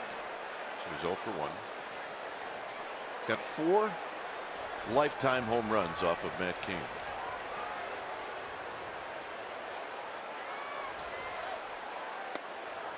Big curveball. That's what he came into the league with. First showed up, he had 2 pitches, 4-seam fastball and a curveball. And up here he learned 2 types of fastball, cutter, changeup. Hit well to right. Williamson back, and he'll put it away. Check in with Amy G. All right, gentlemen, some good news to report on Mark Melanson. Friday and Saturday, he was playing catch and then took yesterday off. And today, played catch again, and then felt good enough to throw a bullpen session. 22 pitches. Bruce Bochy saying that he came out of it feeling real good. He is eligible to come off the DL tomorrow. It's possible he will, but they may wait another day just to be sure. Dwayne? All right, that is good news. And once guys start coming back, all of a sudden you start getting your team back. Well, and when you start talking about bringing in a guy who's been an all-star as many times as Melanson has been, I mean, that's a big part of your team. It's a link. 0-2 to Chris Taylor. Dropped down a little bit there with his little sidearm curveball. If you're going to drop down, you got to throw all your pitches. Can't just throw one pitch every time you lower your angle with your arm slot.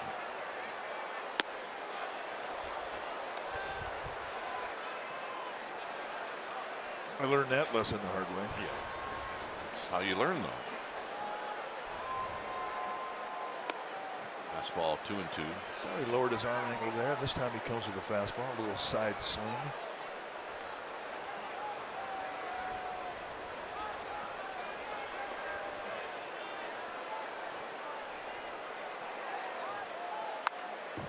Healthy rip.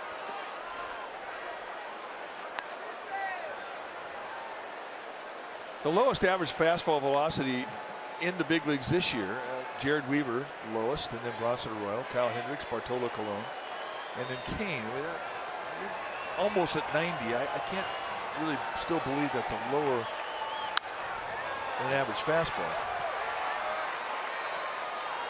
But all those guys are not max out guys either, meaning that they don't try and throw every pitch as hard as they possibly can. We saw Kane tonight hit 94. Another good at bat from Chris Taylor. Another example of him using the whole field. Kike Hernandez is bounced out with a line drive to Crawford.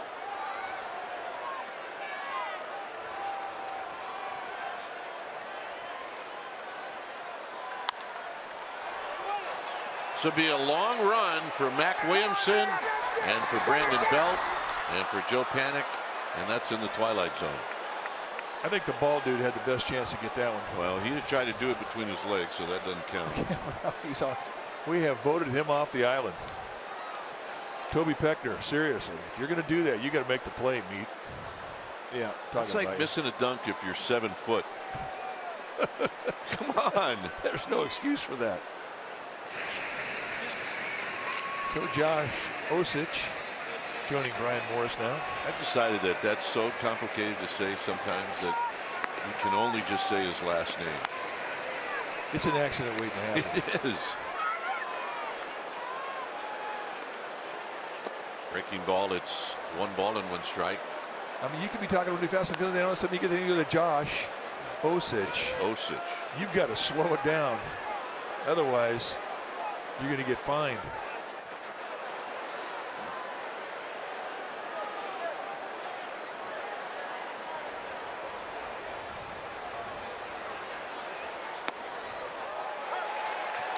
A bit of a hanger, but Kike Hernandez took it, so it's 1-2. So if that's the case, it's a good pitch.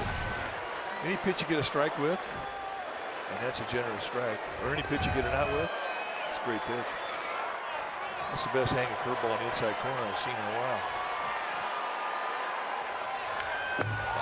Look out, Smooth.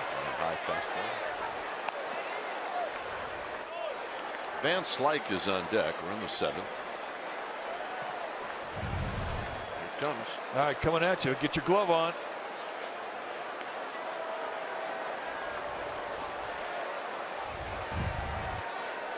The old saying, a guy fouls you straight back like that, he's got you timed. He had that one timed.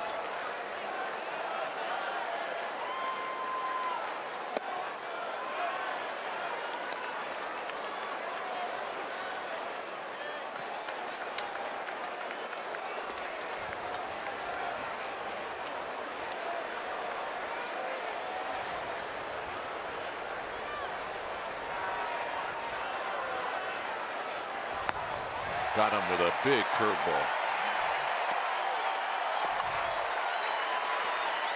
Giants are going to always go to a payoff pitch that's got a little break on it to Kike Hernandez.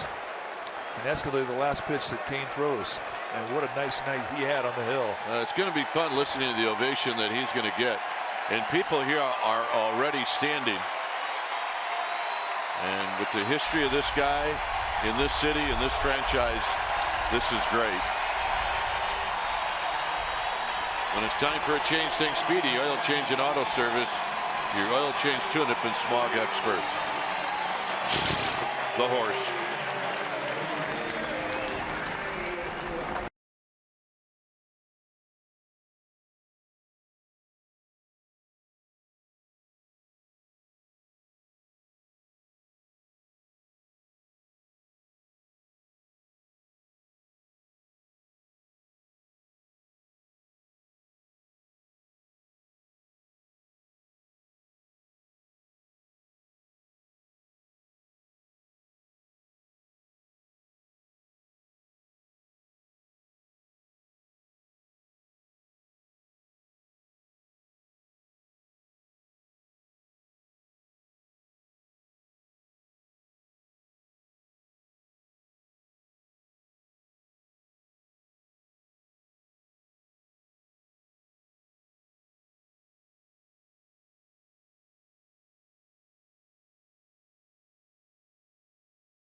You can stream the Giants on the go this season. You can stream every NBC Sports Bay Area Giants broadcast on your desktop or your mobile device.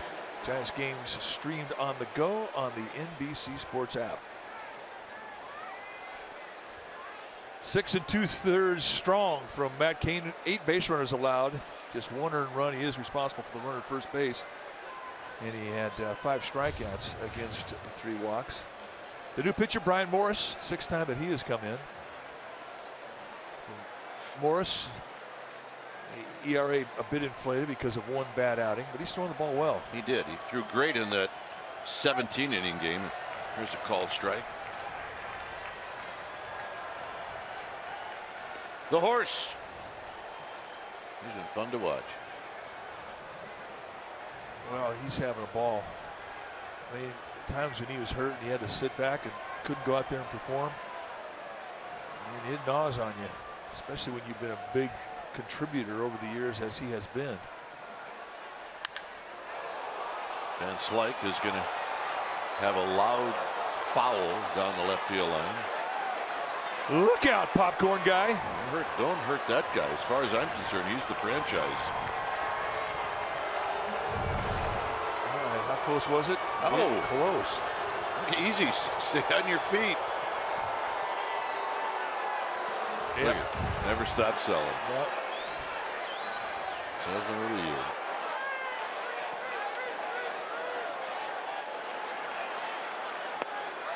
Got him, and that'll end the inning. 7th inning stretch time. 6-1 Giants. It'd be something if that guy.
Pre-game series, pre-game live at 6 p.m.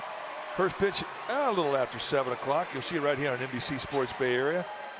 Oh, and the Say Hey Tuesday is back. Come on out right now. You can watch the pregame show live from Willie Mays Plaza. And the first 500 fans are going to get a cheer card and an authentic Giants fan jersey.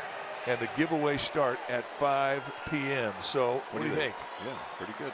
You want to get that? You want to get that? You want to get that? And for 2017. Oh, nice. Here's Panic. Actually, these are really, really nice. Got my size, medium. It's perfect. Medium. I feel like trying to put a banana skin over a watermelon. Hey, I was getting on myself. Let's not pile on, okay?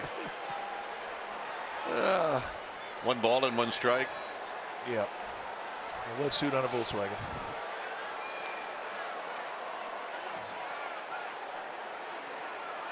Panic 0 for 3.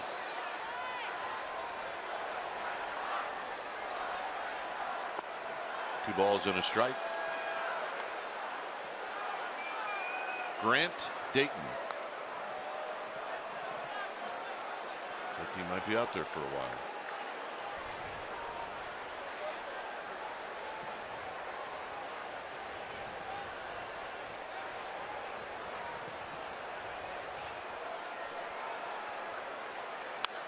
Out of play. 2-2.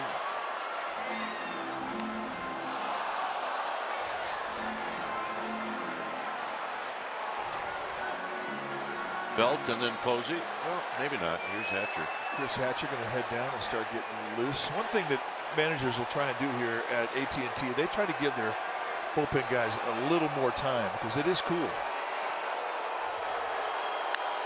And you just don't walk from a bench or a bullpen dugout to the mound. You got to walk away. Well, but the good thing is, they all cheat a little bit. You're not supposed to have your relief pitcher go underneath and throw. You're supposed to do all of your warm up out there where everybody's exposed. As you see the big Dodger flag, which is drawing quite a few boos here at the ballpark.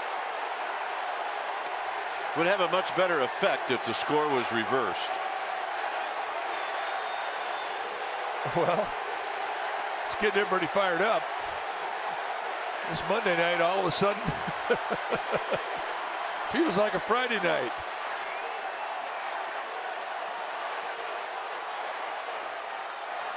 Panic lifts one above us.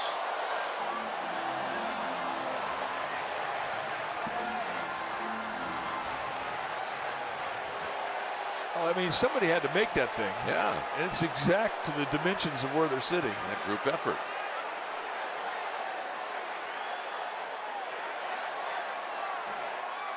Three and two. And this one might be playable. We'll see if Kike Hernandez has got room.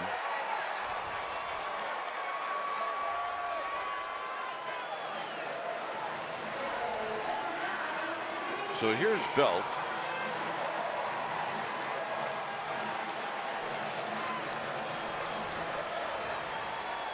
Osich jogging down to the bullpen.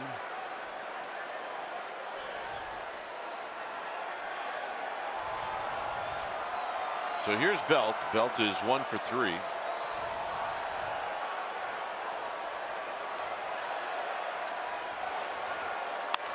And Belt, a little flare, but Bellinger's there.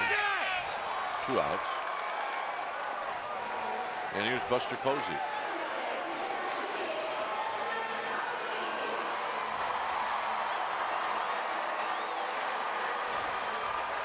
Buster tonight has bounced out twice to short. Then in that 4th inning where the Giants scored 4 times, he had a line drive base hit to right field. Was 1 for 3, and his average has gone down tonight.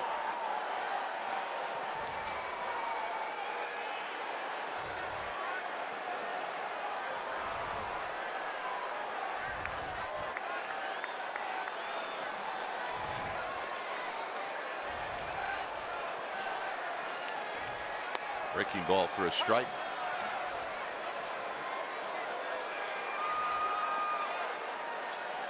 See where Buster Posey stands in the National League. He's behind Zimmerman and Harper. Nice having 2 of the top 4 on the same team. They hit right next to each other, don't they? 0-2. Well, Zimmerman has become a great story. Oh, goodness. I think Dusty Baker, the skipper of the Nationals, is enjoying the success that Harper and Zimmerman are having. Get the heart of the order going off together. Whew. Need to win some games. One hopper, 1 and 2.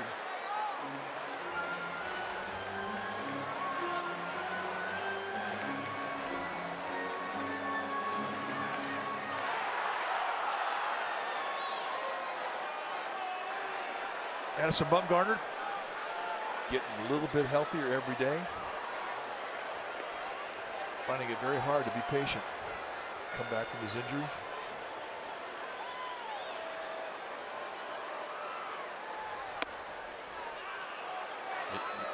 The trainer always becomes your best friend when you're trying to rehab. Well, I mean, it's real easy for a guy on the disabled list to get real quiet in the clubhouse. You know, if you're not making contribution on the field, you just don't feel like you're much a part of the team. And it's the trainer. You see Dave Gresham, the Giants head trainer on the right. They keep you going. Swinging a foul.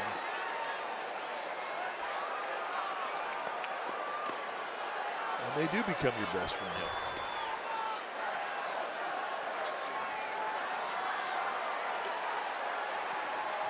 2 balls, 2 strikes.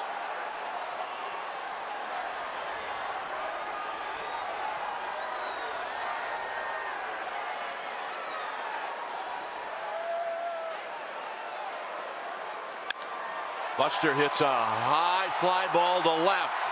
Bellinger back. It is out of here.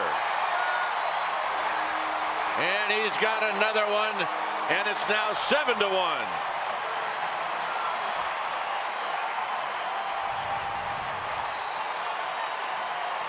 In the month of April, Buster Posey had 1 home run.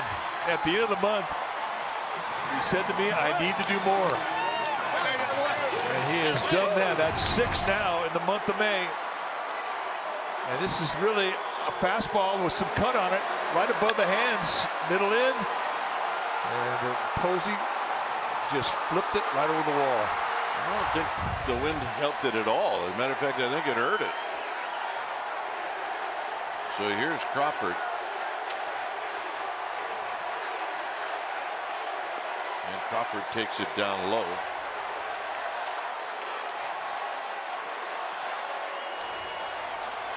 God, have a month.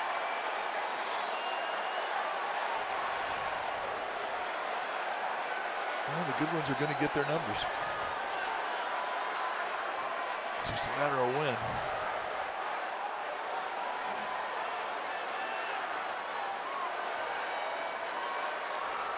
Outside to Crawford, it's 2-0. Brandon Crawford cleaning up the place.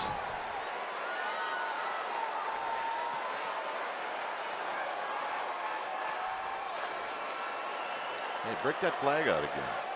It's good luck.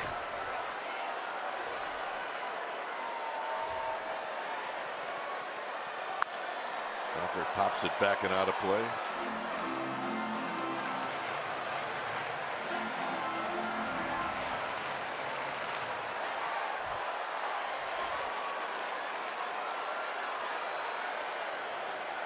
Two balls and one strike.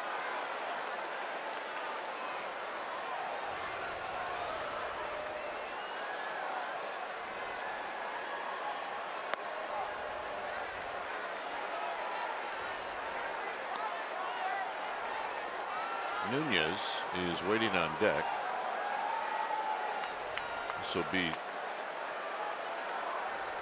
Grant Dayton's last hitter, I would think.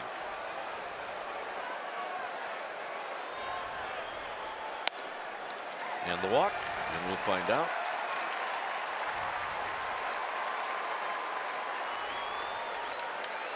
I'm not opposed to helping Dave Roberts manage, by the way. Well, I mean, I think it's a suggestion that is a good one. No, I'm just wondering if Hatcher is up, then, and he's not coming in here, why is he up? So here's Nunez.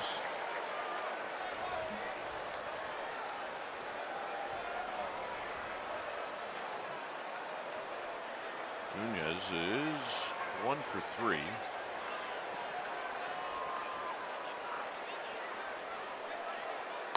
And he takes inside, 1 ball and no strikes.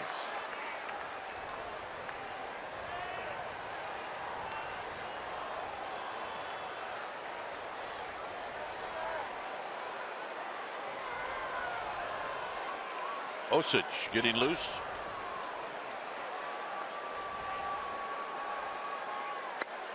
Two balls and no strikes.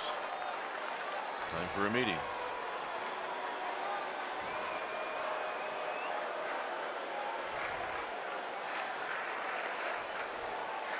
You come out and just reassure a guy. You make good pitches. And I think that they both feel that the area that Posey beat Dayton on the home run wasn't that far from where they wanted it to be. I agree.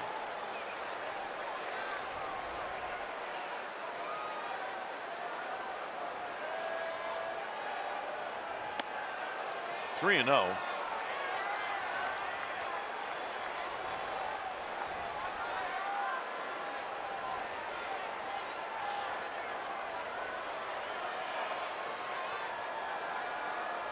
See if Nunez has the green light.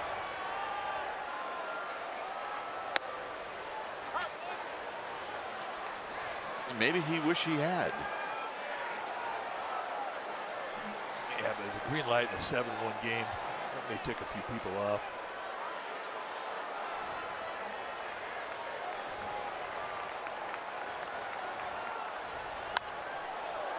Three and 2.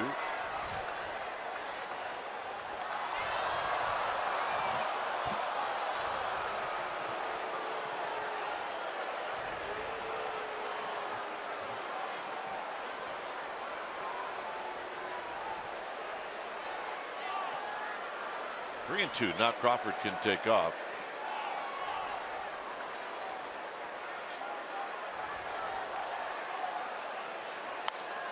All back.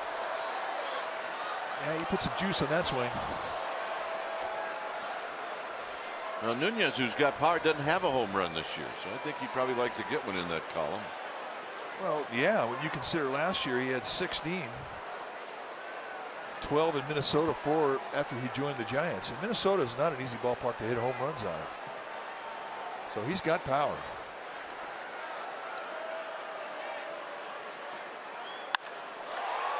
Lines this one, and Peterson, and he broke in, and it's over his head. And here comes Crawford, and it's 8-1.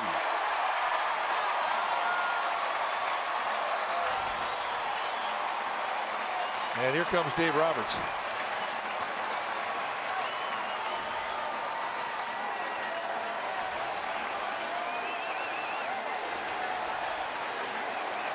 Well, Vance Lake made the last out, so Hatcher is coming in. Giants have scored twice here in the 7th. It's 8-1.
A t-shirt when you purchase any new Giants men's, women's, or youth jersey by Majestic Athletic at your local dugout store.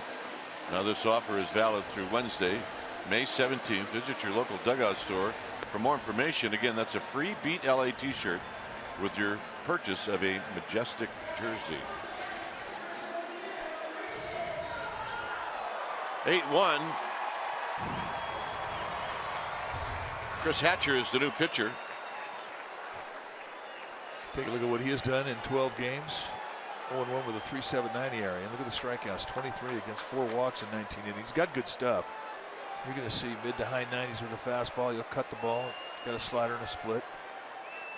Arroyo rolls this one to Seager. And on one pitch, that's going to end the inning.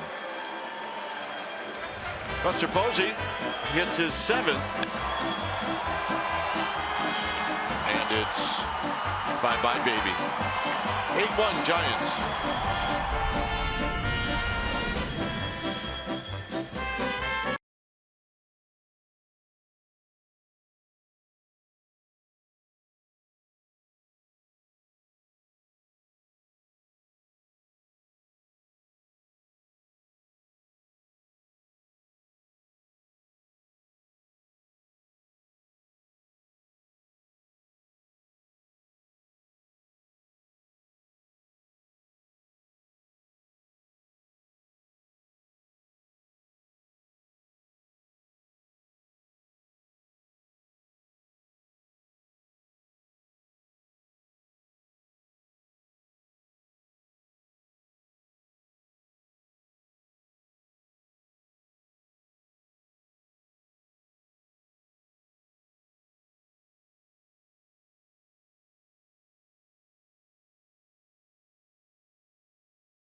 Some of the sights and sounds of what has happened here tonight with the Giants leading 8-1 is Osich is on the mound facing Jock Peterson, and there's a call strike when it's time for a change.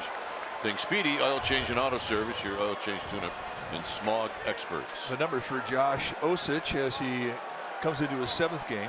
ERA of 1.69. Next pitch is down low. Got a Little League clinic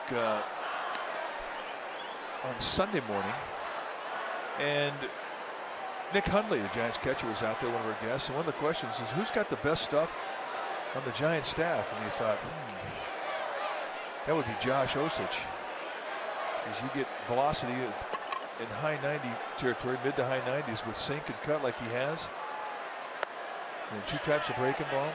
So that would be the scariest at bat. That's the scariest at bat. And I think the other thing too, what Nick Hundley was saying, is that his movement is so unpredictable. He's not an easy guy to catch. That type of velocity, and none of that type of weight. It's a heavy sink.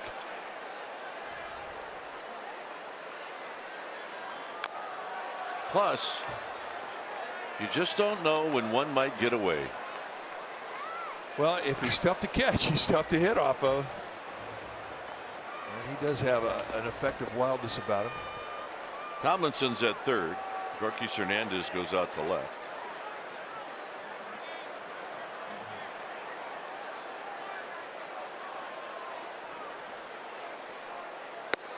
Got him.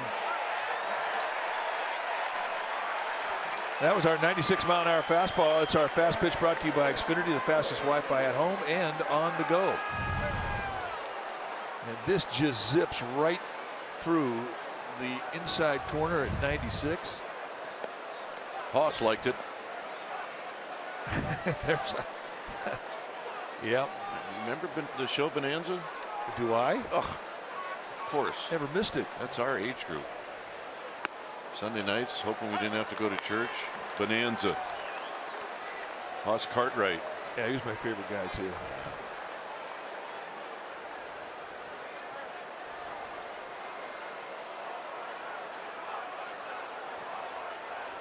Is Lawrence Welk on Saturdays?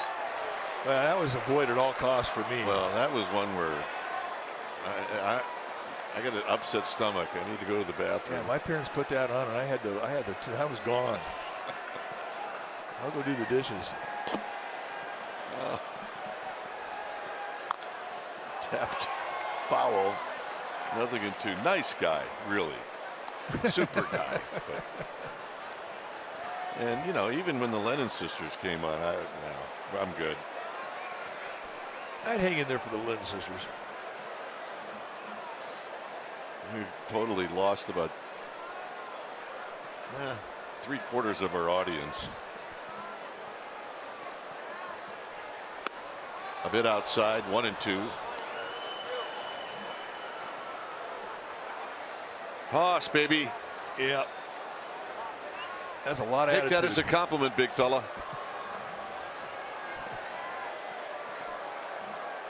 He wears that lid well. He does. Got him. This is a clinic right now for Osich.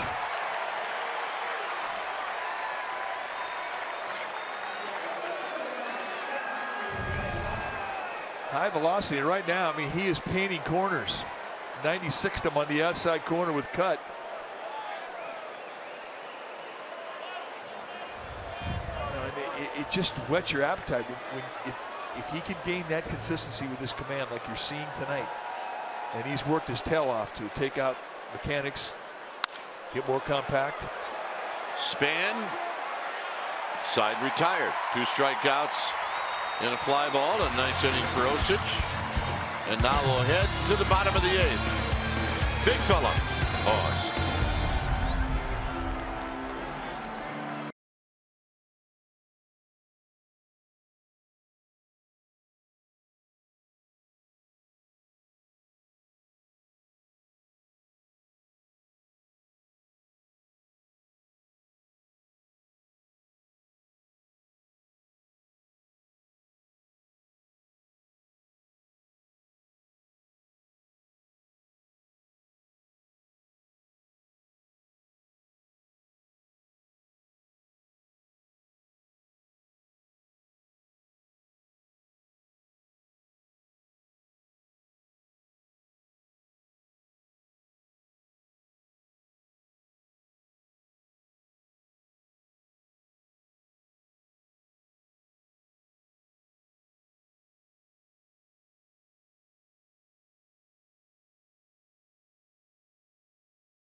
highlights, you're going to get reaction and analysis, and it's all coming up for a full hour right after the game. So here we are, Giants at an 8-1 lead. Guy that's had a nice night is coming up. He got the first hit for the Giants, and then in his last at bat he had a 2-out base hit to knock in a run, and that's Mac Williamson.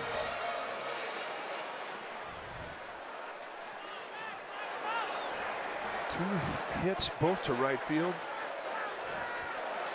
I'll take that. Looks at a strike with Kelby Tomlinson on deck.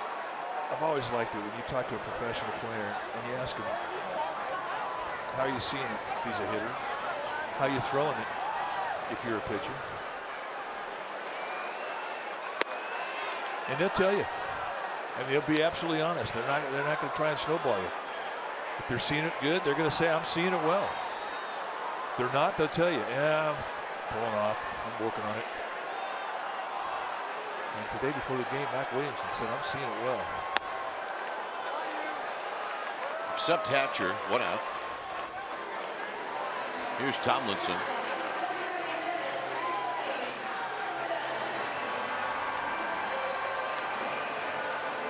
Tomlinson batting for the first time. So it turned out that the move with Christian Arroyo was a double switch. Give Tomlinson a chance to take an at bat, get Arroyo off his feet. Let the old guys play. Foul down the right field line and out of play. Absolutely. Party Mike is here. Hey, Party Mike. I once knew a Party Mike. Not you. Not you. I don't want people to misinterpret that.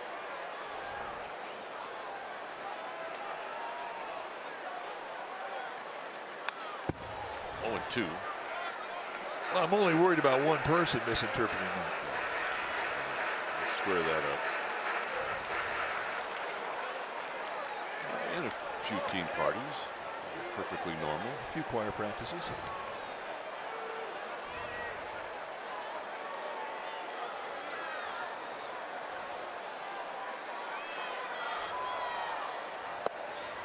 So Hatcher with a couple of strikeouts. That's a good changeup right there. And here's Span.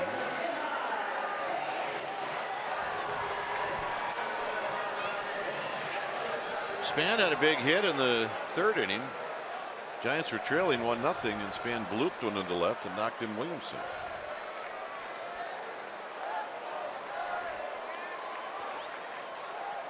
At the start of this homestand, he was hitting 200. Now he's at 267. Gives an idea how hot he's been. High, 1-0.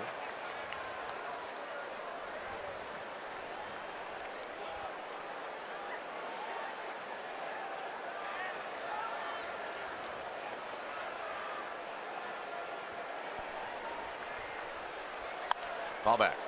And a high fastball.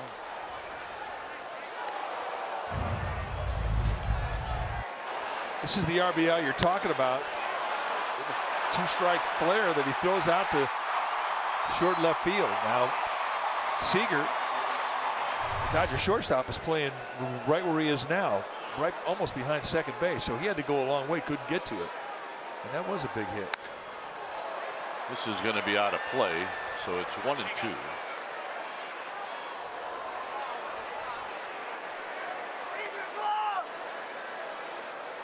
$41,397, and the significance of that, the 508th consecutive sellout.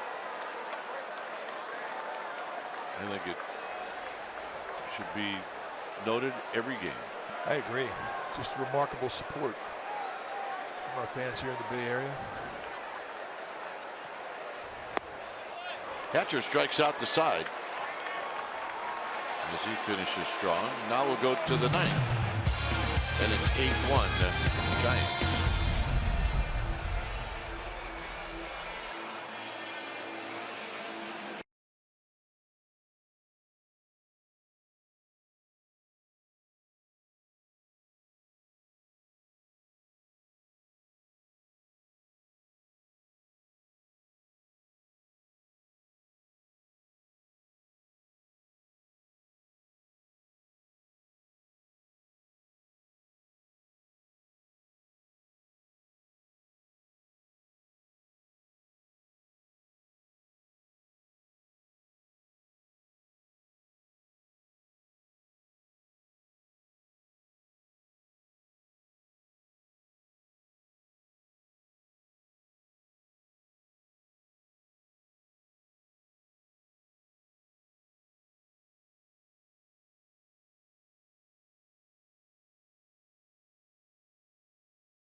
facing Bellinger.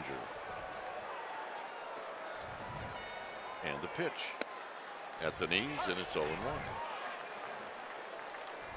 He's playing nasty right now. Josh Osich is as nasty can be.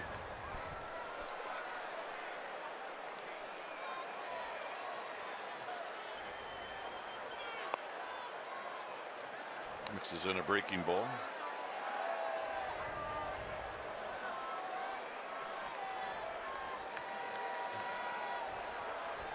Corey Guerin hit it on down.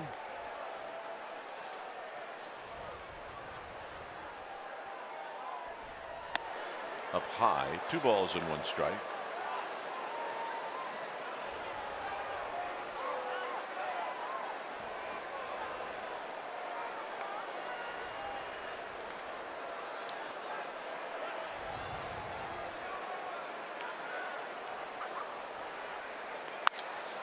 Hit high into left center field. It's starting to drift.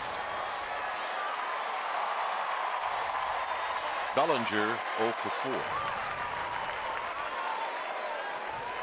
And here's pinch hitter. Oh, this is Barnes who came in.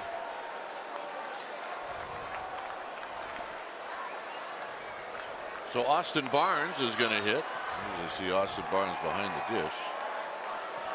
I like an athlete that's versatile enough to be able to catch and play the middle infield. You don't see any of those. That's what I heard of. They put him in the Hall of Fame. Craig Biggio. Robin Yount. Shortstop, center field. Hall of Fame. Yeah, but going from a catcher to the middle of the infield, I mean, that's pretty impressive. Good point.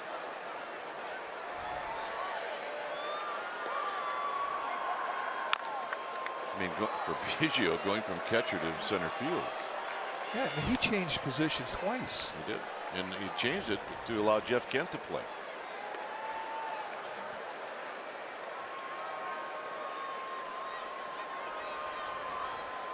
One ball and 1 strike.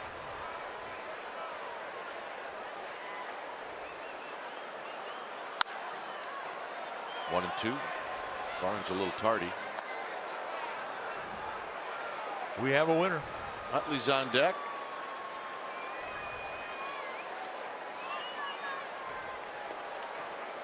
Haven't seen the banner lately. 1 and 2.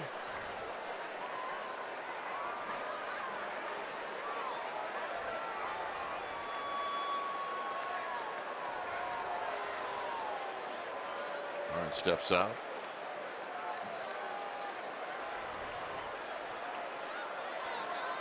There's the group that had the banner tonight.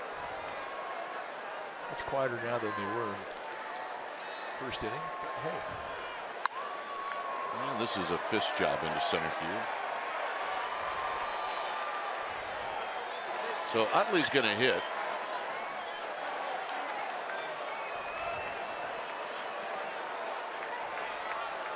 Utley tonight is 0 for 2.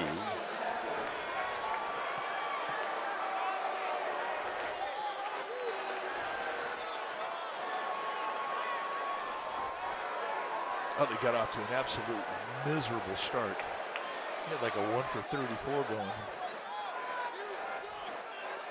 And he's absolutely been swinging it much better, especially this last week. Yes, he has. 0-1.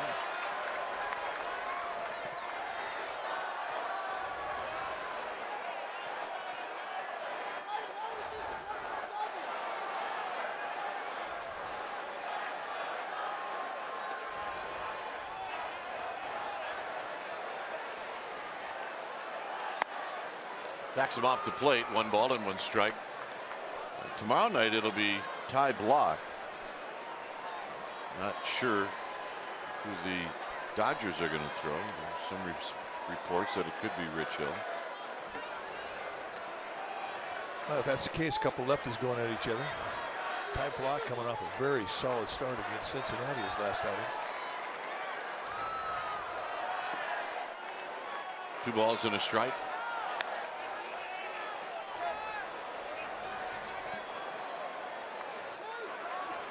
Lots of baseball to be played here these next couple days, and then the finale ought to be a great one between Clayton Kershaw and Johnny Cueto.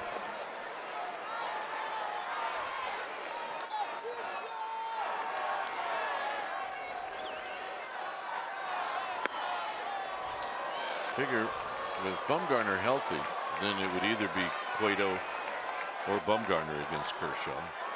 One or the other.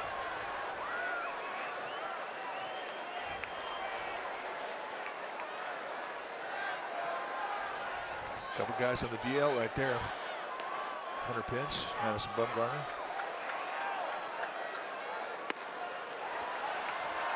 And there you see the inconsistency of Osich. So he's going to depart. Sign for a change. Think speedy. Oil change and auto service. Your oil change tune-up and smog experts. We'll be back.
Osich got the first out, then a single to Barnes and a walk to Utley. So there's your new pitcher. Corey Garrett, 15th time he's come in. Good numbers. Everything is solid with the exception of the walks. Man, that's something he's working on. Still, what you will see is a high sidearm delivery with velocities in the low 90s. Big sweep and breaking ball. He's also got an off-speed pitch he can throw at you. Change up. But for the most part, he's going to come in there and try and get you out with sinker right now. He's looking for a ground ball to end this ball game. And he's got Chris Taylor, who's 2 for 3 at the plate.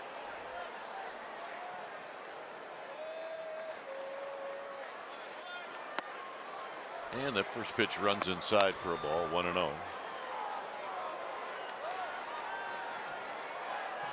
Taylor still a puzzle. Giants haven't figured him out. Dodgers have really had 2 good shots in the arm coming out of their farm system, and you're looking at one of them. The other one, Cody Bellinger in left field.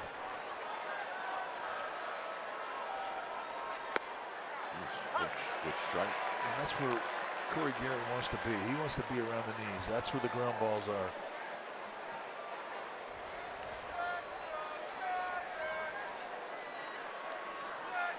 On deck is Franklin Gutierrez.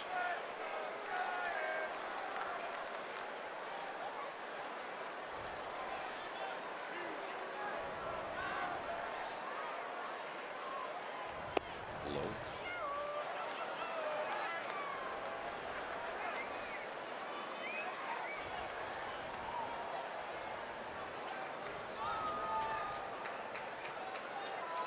Guerin is going to come in and be very deliberate. As a routine that he goes through, and he is in no hurry.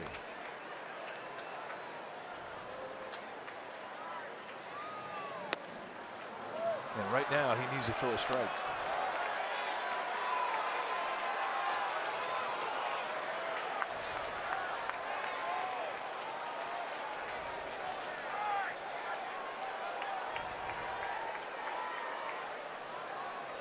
3 balls and 1 strike.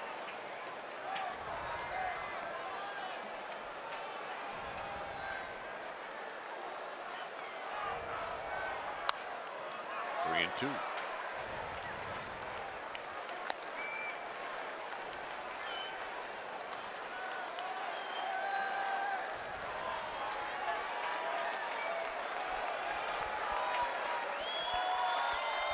The pitcher spot is on deck, which would be Hatcher.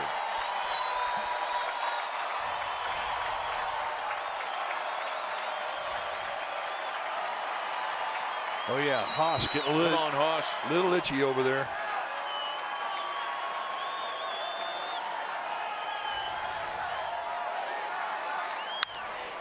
Down the right field line. That's going to be a base hit.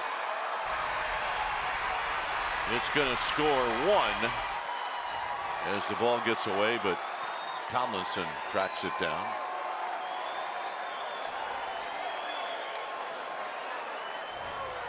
So Taylor with a double. As I mentioned, the puzzle continues. That's a 3-hit night for Taylor.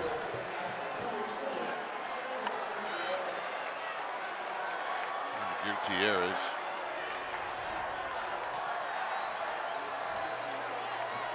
So Derek Law going to go down and start throwing. Dave Righetti going to come out and buy him some time.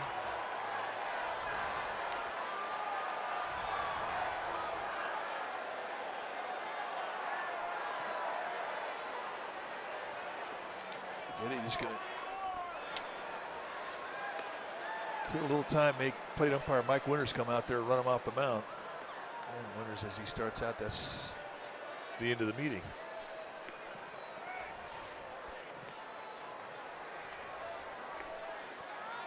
So Dodgers score. They hadn't scored since the 3rd inning.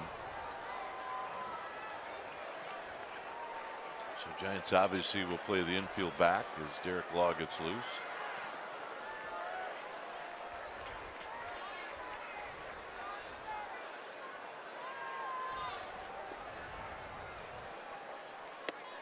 One ball and no strikes.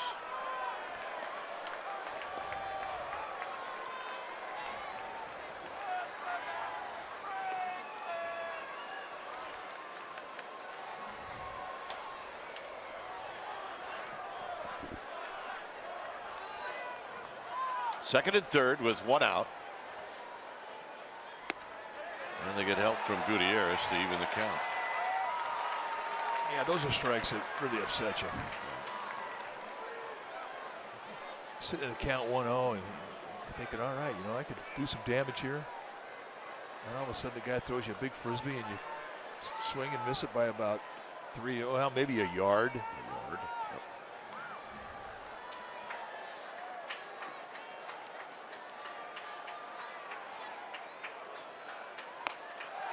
1 and 2.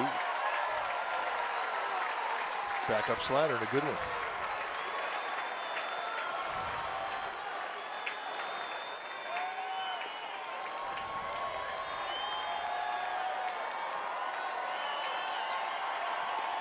One out. A run in.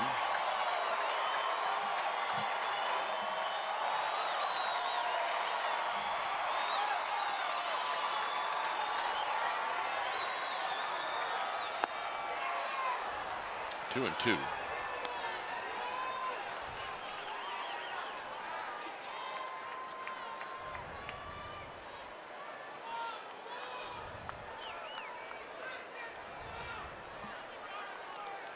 Bellinger opened up the inning. The ball to left field. It was tracked down.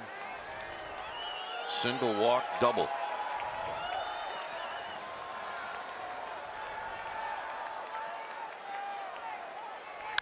Base hit. Utley's going to score, and it's now 1st and 3rd on the base hit.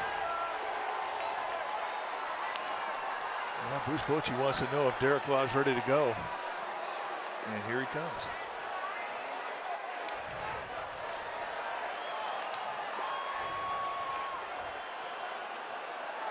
So Corey Guerin has come in and he's allowed a double and a single. So Derek Law comes in. It's 8-3 with 1 out here in the 9th.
Well, the Warriors with a big win yesterday. Well, Warriors playoff central before and after game 2, and that'll be tomorrow at 5 p.m. right here on NBC Sports Bay Area.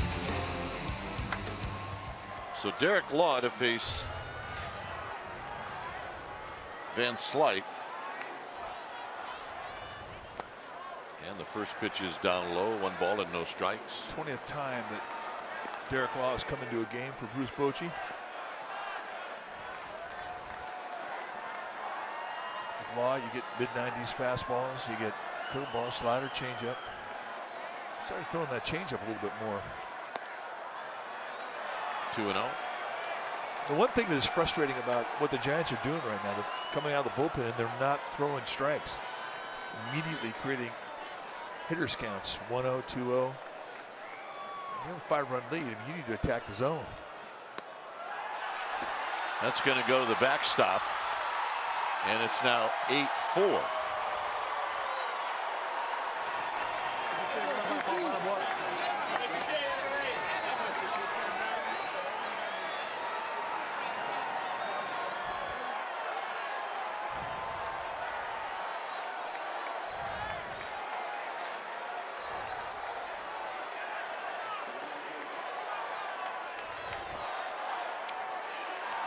So 3 runs in here in the 9th with 1 out. And it's 3 balls and 1 strike.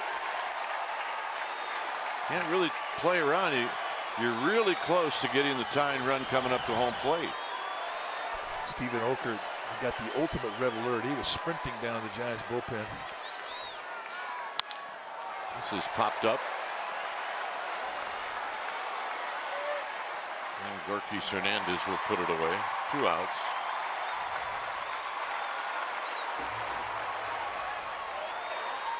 And that'll bring up Jock Peterson.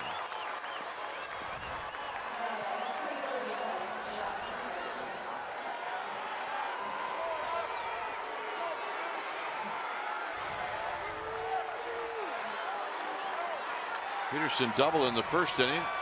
He lined out to left, walked in the 5th, and Oshie struck him out in the 8th.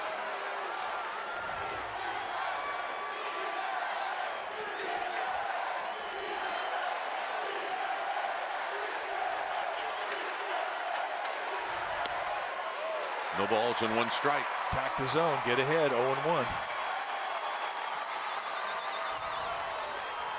And that strike 1 gives you 2 shots to go to a corner.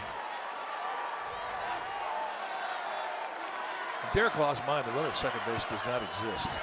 He should be thinking about 1 guy, and that's Peterson.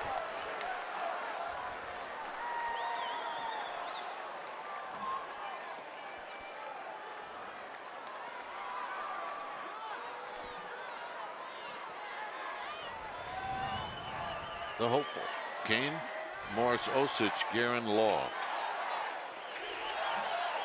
1 ball and 1 strike here in the 9th.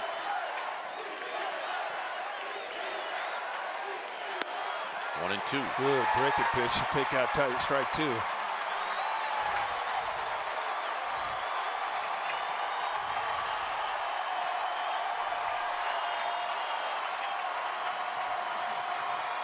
Derek Law trying to make Haas happy. 1 ball and 2 strikes. Got to work on that sign a little bit.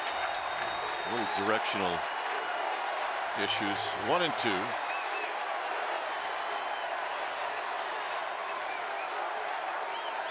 Yep, the big fella, he's feeling it.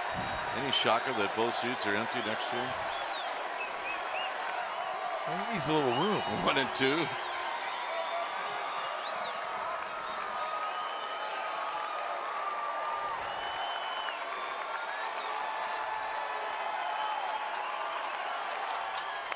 On the ground, foul. An emergency swing, almost thing. I mean, he hit that thing about 4 inches off the ground, it looked like. That was way below the strike zone. This is just a stay alive hack. Maybe a little higher than that, but those are the ones, if they go fair and they get a knock, you're starting to feel some heat. Oh, my goodness. I'm going to lead the league in hitting. Yeah. 1 and 2 to Jock Peterson.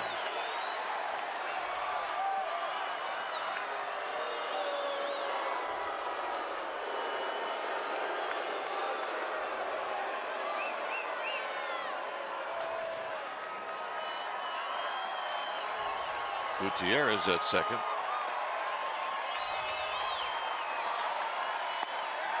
Two and 2.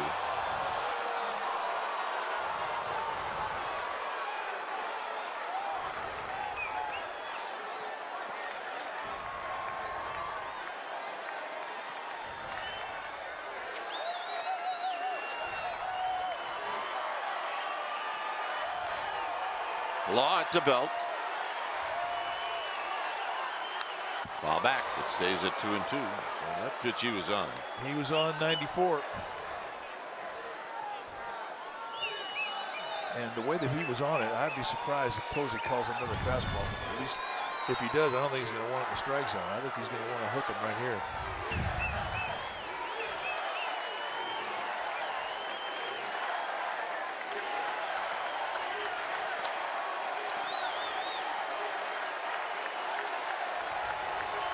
So it's 2 and 2.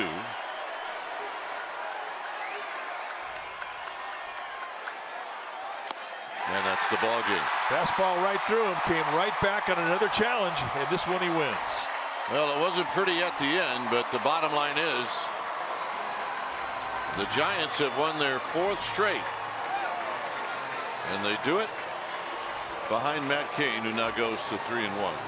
Well, Matt Cain was fantastic, and you know his story has been so good. It's been such a positive one of the Giants clubhouse, and to get game 1 and keep this streak alive, that's 4 in a row.